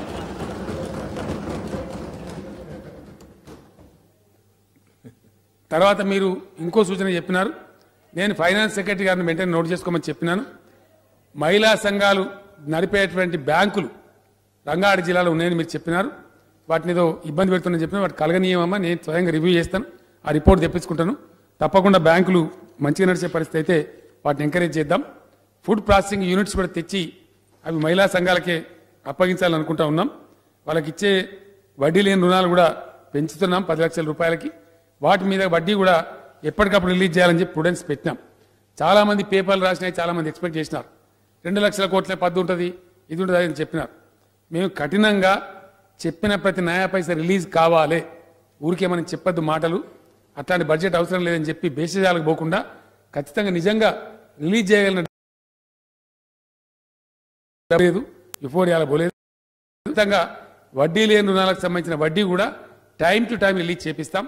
లోకల్ బాడీస్కి మేము ఇస్తున్న కమిట్మెంట్ కూడా ప్రతి నెల వాళ్ళకి రిలీజ్ చేస్తాం. అన్ని వాగ్దానాలు ఏవైతే చెప్పిన ఎలక్షన్స్లో వాటిని నెరవేరుస్తూ ఉన్నాం. ఆ దిశగా ముందుకు పోతాం. ఇటు రైతుల సంక్షేమం కానీ రైతుల గిట్టుబాటు ధరలు ఇద్దరు కూడా చెప్పినారు. కర్ణాటకలో ఇచ్చిండ్రు. కర్ణాటకలో రైతు బంధు లేదండి. కర్ణాటకలో రైతు బీమా లేదు. భారతదేశంలో ఎక్కడ లేదు. మనం ఇచ్చేంత డబ్బు రైతులకు ఏ దేశం కూడా ఇయ్యరు, ఏ రాష్ట్రం కూడా ఇయ్యరు. గవర్నమెంట్ ఆఫ్ ఇండియా సబితా గారు అడిగినారు కిసాన్ సమ్మాన్ మరి అదనమా అని చెప్పినారు. 100% అదనమేనండి. మేము ఇచ్చే డబ్బుకు సంబంధం లేదు. అది అడిషనల్గానే వాళ్ళకి వస్తుంది తప్ప మేము దాన్ని వాడుకోదలుచుకోలేదు. అది వాళ్ళ స్కీమ్ కింద వచ్చే డబ్బు లిమిటెడ్గా ఉంది, చాలా తక్కువ ఉంది. ఆ రైతులకు అడిషనల్గానే వస్తుంది. మేము ఇచ్చే 10,000 మాత్రం తప్పకుండా ఇస్తాం. అందులో అనుమానం అవసరం లేదు. అదేవిధంగా రుణం ఒకేసారి మీరు మాఫీ చేయమని అన్నారమ్మా, మేము చెయ్యం. అది సాధ్యం కాదు. ఎందుకంటే వాస్తవం ఎందుకోసం అంటే ఇప్పుడు మీ పార్టీ ప్రభుత్వాలే ఉన్నాయి 4 రాష్ట్రాలలో, పంజాబ్లో, రాజస్థాన్లో, మధ్యప్రదేశ్లో, ఛత్తీస్గఢ్లో. ఎలక్షన్లో చెప్పినారు జీవో ఇచ్చేసి కథ చేతులు ముడుచుకున్నారు. నేను నిన్న కూడా తెలుసుకున్నాను ఏం జరుగుతుందని చెప్పి. రాష్ట్ర ప్రభుత్వ పరిధిలో ఒకసారి మాఫీ చేస్తామని సాధ్యమయ్యే పని కాదు, జరగదు. అసలు స్టేటే జరగదు. అది ఒక సరే కొన్ని తేడాలు ఉంటాయమ్మా. ఎన్నికలలో మీరు 2 లక్షల రుణమాఫీ అన్నారు, మేము 1,00,000 అన్నాం. మరి మమ్మల్ని గెలిపించిన ప్రజలు అర్థం చేసుకోవాలి. 2 లక్షలు ఒకేసారి అని మీరు అన్నారు, మేము చెప్పలే. మేము ఎవరికి పోయినసారి పద్ధతిలోనే చేస్తామని చెప్పినాం. 100% మేము పోయినసారిని కూడా మీరు ఎన్నో ప్రయత్నాలు చేసినారు. ఉత్తమ్ కుమార్ రెడ్డి గారే మాట్లాడినారు హౌస్లో, లాస్ట్ అసెంబ్లీలో మాట్లాడితే మేము చెప్పినాం. పోయినసారి మేము చేద్దామనుకున్న డబ్బు రుణమాఫీ ఏదైతుందో విజయవంతంగా చేసినాం. దాని మీద సంతృప్తి చెందిన రైతాంగమే మళ్ళీ మమ్మల్ని గెలిపించింది. ఈ రోజు కూడా మేము మనవి చేస్తూ ఉన్నాం. ఎట్టి పరిస్థితుల్లో ఇప్పుడు మేము ఒక విషయం ఆలోచిస్తూ ఉన్నాం. ఈ బ్యాంకులలో కొన్ని దొంగ అకౌంట్లు పుట్టించి, పాస్బుక్లు పుట్టించి, ఈరోజు పేపర్లో వచ్చింది కొంతమంది హేరాపేరు చేసే వాళ్ళు కూడా ఉన్నారు. దానివల్ల మేము ఏమనుకుంటా ఉన్నామంటే ఈసారి సపరేట్గా నేరుగా రైతులకే చెక్ ఇద్దామా ఏందని కూడా ఆలోచన చేస్తూ ఉన్నాం. నేను ఆల్రెడీ ఫైనాన్స్ డిపార్ట్మెంట్ కూడా ఆదేశం కూడా ఇచ్చినాను. అసలు డూప్లికేట్ నకిలీ కూడా కొంత ఇబ్బంది వస్తుంది కాబట్టి సీరియస్గా తీసుకొని దాన్ని వర్కౌట్ చేసి ఏ విధంగా రైతులకు ఇబ్బంది లేకుండా, వడ్డీల భారం రైతుల మీద పడకుండా రైతులకు మనవి చేస్తాం అధ్యక్ష. ఇప్పుడు ఒక పంజాబ్ కానీ మన మధ్యప్రదేశ్ వాళ్ళందరూ కూడా ఏ రోజైతే ఎలక్ట్ అయినరో వాళ్ళు ఎలక్ట్ అయిన రోజు పెట్టుకున్నారు. మేము కూడా ఇలా బడ్జెట్లో చెప్పినాం December 11th cut off date అని. December 11th నాడు ఈ గవర్నమెంట్ కూడా వచ్చింది అధ్యక్ష. కాబట్టి December 11th ముందుండే రుణాలు ఏవైతే ఉంటాయో వాటన్నిటికి ఇస్తాం. అక్కడ మధ్యప్రదేశ్, రాజస్థాన్ వాళ్ళు కూడా అదే పాలసీలో పోతున్నారు. గవర్నమెంట్ వచ్చిన డేట్ వరకే కట్ ఆఫ్ పెట్టినారు. మేము కూడా గవర్నమెంట్ వచ్చిన డేట్కే కట్ ఆఫ్ పెడతా ఉన్నాం. దాని వివరాలు తెప్పిస్తాం, ఆ విధంగా ఇస్తాం. ఎట్టి పరిస్థితుల వడ్డీ వాళ్ళ పేరు మీద పడనీయం. రైతులకు చెప్తాం అధ్యక్ష, ఈ రోజు వరకు వడ్డీతో సహా ఎంత అమౌంట్ ఉందో తెప్పించి ఈ రుణం మీది 1,116 మీదికి ఇంత ఉంది, మీదికి ఇంత ఉంది అని లెక్క తీసి ఈ రుణం మేమే చెల్లిస్తాం, నీకు ఇస్తాం, మీకే చెక్ ఇస్తాం, మీరు కట్టుకోండి. ఇప్పుడు మీ లోన్ మీరు రెన్యువల్ చేసుకోండి, మీరు రెగ్యులర్ తీసుకొని సఫర్ కాకండి అని చెప్పి నేను స్వయంగా రైతులకు లెటర్ కూడా రాస్తా అధ్యక్ష. క్లారిటీ ఇచ్చి బ్రహ్మాండం తీసుకొని పోతాను తప్ప ఎవరిని నష్టపెట్టం. ఆ విధంగా నేను రైతాంగానికి చెప్తా ఉన్నాను. వాళ్ళ రుణాలు వెంటనే వాళ్ళు చేసుకోవాలి, ఎందుకంటే ఆగిపోవద్దు. దీనికోసం ఈ సౌకర్యం కల్పిస్తామని డెఫినెట్గా కల్పిస్తాం. ఆ డబ్బు will be paid by the government. December 11th నాటికి రైతు కలిగి ఉన్నటువంటి రుణం మీద ఎంతైతే వడ్డీ ఉందో వడ్డీతో సహా 4-5 కిస్తులలో వాళ్ళకి ఇచ్చేస్తాం. ఒకవేళ కేంద్రంలో మనకు అనుకూల గవర్నమెంట్ వచ్చిందనుకోండి కొంచెం ముందుగానే ఇచ్చే ప్రయత్నం కూడా చేస్తాం. ఆ రకంగా ముందుకు పోతాం. కిసాన్ సమ్మాన్కి మనకు సంబంధం లేదమ్మా, మనం 10,000 మనం ఇస్తాం, అది అదనంగానే వస్తుంది. కొంత పేద రైతులకు లాభం జరిగే అవకాశం కూడా ఉంటుంది. తర్వాత హౌసింగ్ విషయంలో మేము చెప్పిన మాట మీద ఉన్నామమ్మా. రాజీవ్ సగృహలో మేము లోన్లు మాఫీ చేస్తామని చెప్పలేదు, ఎందుకంటే దానిలో పేదలు లేరు, చాలామంది ధనవంతులు కూడా ఉన్నారు, డబ్బు కలిగిన వాళ్ళు కూడా ఉన్నారు. కాబట్టి దానిలో మేము చెప్పలేదు, అది మాఫీ చేయం. మేము గృహకల్ప కూడా అమ్మా మేము చెప్పలేదు. మేము ఇచ్చిన కమిట్మెంట్లో వీకర్ సెక్షన్ హౌసింగ్ ప్రోగ్రాం కింద ప్రభుత్వం కట్టింది ఏదైతే ఉందో దాని కింద మాఫీ చేస్తామని చెప్పినాం. దాన్ని 4,000 కోట్ల రూపాయలు ఉండే అది చేసినాం, సెటాప్ కూడా అయిపోయింది. ఆ బడిని మేము తీసుకున్నాం. అదేవిధంగా కొత్త మున్సిపాలిటీలలో సిబ్బంది కొరత అని మీరు చెప్పారు, 100% అది కరెక్టు. ఇప్పుడే ఎస్టాబ్లిష్ అయినాయి కాబట్టి ఉన్న సిబ్బందితో జరుపుతా ఉన్నారు. నిన్న నేను కొత్త జిల్లాలు కూడా ఏర్పాటు చేసుకున్నాం, ములుగు, నారాయణపేట. ఉన్న సిబ్బందిని అడ్జస్ట్ చేసినారు. ఈ జూన్ తర్వాత ఒకసారి మనకి ఎన్నికలు అయిపోతాయి అధ్యక్ష. మేము ఈ విషయం కూడా చెప్తా ఉన్నాం, మన ఎన్నికలను ఫస్ట్ ఫేజ్లో పెట్టమని కోరినాం భారత ఎన్నికల సంఘాన్ని. మరి వాళ్ళ దయ వాళ్ళు పెడతారా పెట్టరా చూద్దాం. పెడితే మటుకు మొత్తం దేశం అయిపోయేదాకా మనం పడవబడి ఉండాలి అధ్యక్ష. 1 నెల రోజులు ఏం పని లేకుండా ఉండాలి. ఎన్నికల కోడ్ అనేది మొత్తం రిజల్ట్ డిక్లేర్ అయ్యేదాకా ఎత్తే ఏం పని లేకుండా చేతులు ముడుచుకొని కూర్చోవాలి. నేను చెప్పిన వాళ్ళకి స్పష్టంగా మీరు దయచేసి మీకు వీలైతే మాది ఫస్ట్ ఫేజ్లో పెట్టండి. రెండవది మా పోలింగ్ అయిన తెల్లారి నుంచి పంచాయతీరాజ్ ఎన్నికలు పెట్టుకుంటాం. ఇది ఆ ఎంపీటీసీ జడ్పీటీసీ మున్సిపల్ ఎన్నికలు కూడా పెట్టుకుంటాం. ఆ నెల లోపల ఈ పుణ్యకార్యం కానిస్తే తర్వాత 4.5 నెలలైనా పనిచేసుకుంటామని ఎన్నికలు లేకుండా అని చెప్పినాం. బహుశా పర్మిషన్ వస్తుందని ఆశిస్తున్నాం.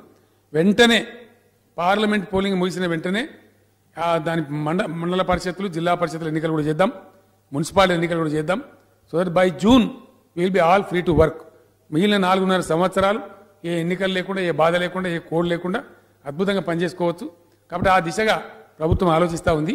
అది జరిగిపోతే మంచి జరుగుతుంది. ఆ తర్వాత కొత్తగా ఏర్పాటు చేసుకున్న మండలాలు కావచ్చు, మున్సిపాలిటీలు కావచ్చు, జిల్లాలు కావచ్చు, రెవెన్యూ డివిజన్లు కావచ్చు. కొన్ని రెవెన్యూ డివిజన్లకు డిమాండ్ కూడా ఉంది. కొన్ని నేను చెప్పేటటువంటి ఉన్నాయి ఎన్నికల సందర్భంలో. ఒక 8-10 ఉన్నాయి అధ్యక్ష. వాటిని కూడా చేయాల్సిన అవసరం ఉంది. వీటన్నిటికి కలిపి అవసరమైతే ఒక 4-5 వేల సిబ్బందిని రిక్రూట్మెంట్ చేసుకునైనా సరే ఆ జిల్లాలని పరిపుష్టం చేసుకుందాం. కొత్త రాష్ట్రం, కొత్త సెటప్, కొత్త అడ్మినిస్ట్రేషన్ కాబట్టి ఇవి కాకుండా మొన్ననే హైకోర్టు మనకు విభజన అయింది. మరి కింద జిల్లా కోర్టు కూడా మనం ఎస్టాబ్లిష్ చేసుకోవాలి.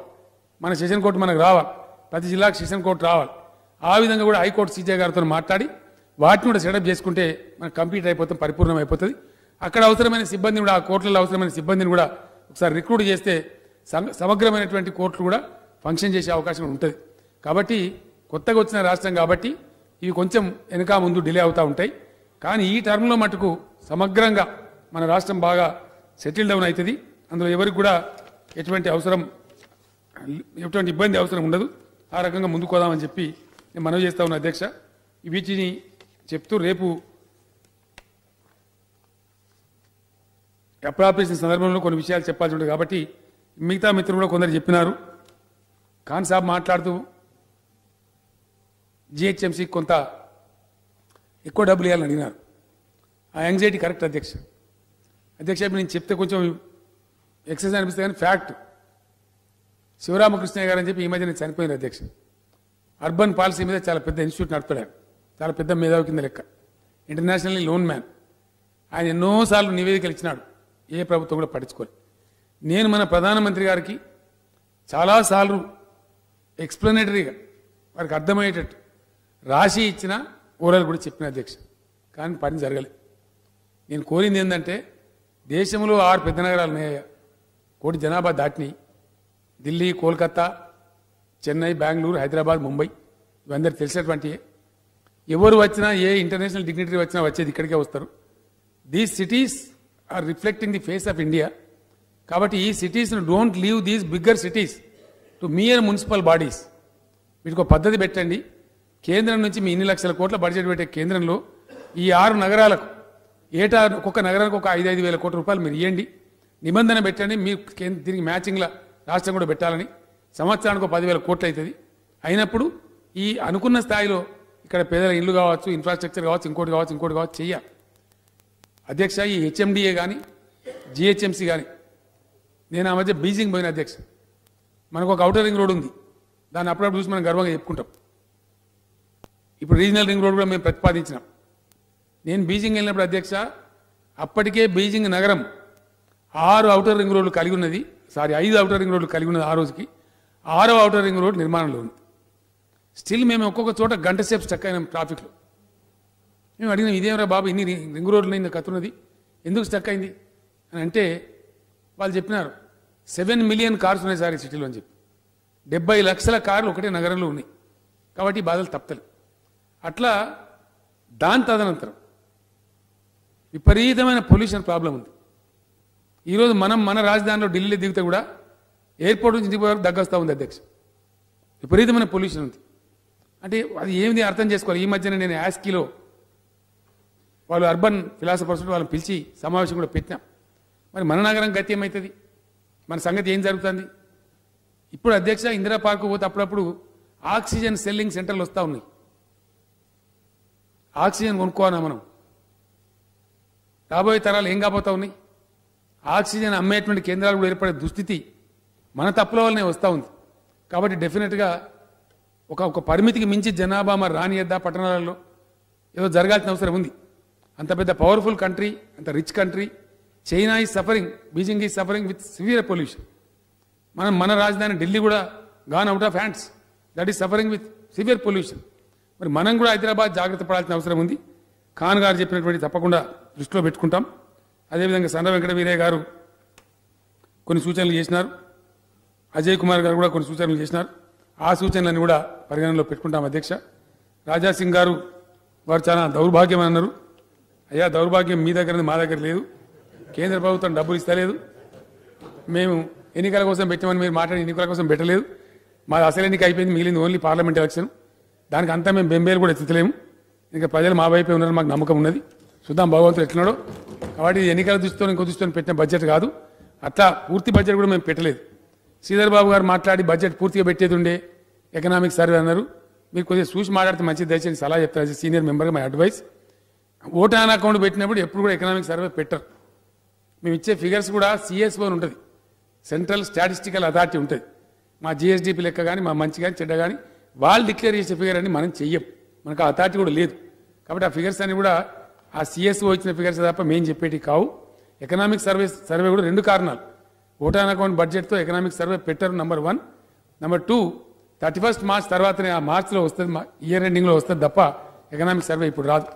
మీకు కావాల్సినటువంటి సమగ్ర వివరాలు ఈ పార్లమెంట్ ఎన్నికల తర్వాత మనం ఇప్పుడు ఓట్ ఆన్ అకౌంట్తో ముందుకు పోతే మినిమం ఎక్స్పెండిచర్ పర్మిషన్ తీసుకుంటే తప్పకుండా జూన్లోనో మరి జూలైలోనో ఏ టైంలో పెట్టుకుంటామో అది మంచిగా పెట్టుకుందామనే ఉద్దేశంతోనే కేంద్రంలో ఏ ప్రభుత్వం అధికారం వస్తుందో వాళ్ళ పాలసీ ఏందో చూసుకొని సమగ్రమైన బడ్జెట్ పెట్టుకుందామనే ఉద్దేశంతోనే మేము ఓట్ ఆన్ అకౌంట్ పోయినాం అధ్యక్ష. మాకు వేరే ఉద్దేశం లేదు. ఫుల్ బడ్జెట్ అనేది కేంద్రం యొక్క దీన్ని బట్టి వాళ్ళ ట్రెండ్స్ని బట్టి మనం ఏర్పాటు చేసుకుంటాం. అప్పుడు అన్ని వివరాలు ఎకనామిక్ సర్వే కానీ మరొకటి కానీ సభ ముందు సమగ్రంగా ఉంచుతాం. అది దాన్ని ఏదో హైడ్ చేసే అవసరం కానీ ఇంకోటి కానీ లేదు. కాబట్టి ఆ ప్రకారంగా ముందుకు పోదామని తెలియజేస్తూ, సరే కొన్ని విమర్శలున్నా కొన్ని మంచి సలహాలు కూడా ఇచ్చినారు. చాలా ధన్యవాదాలు.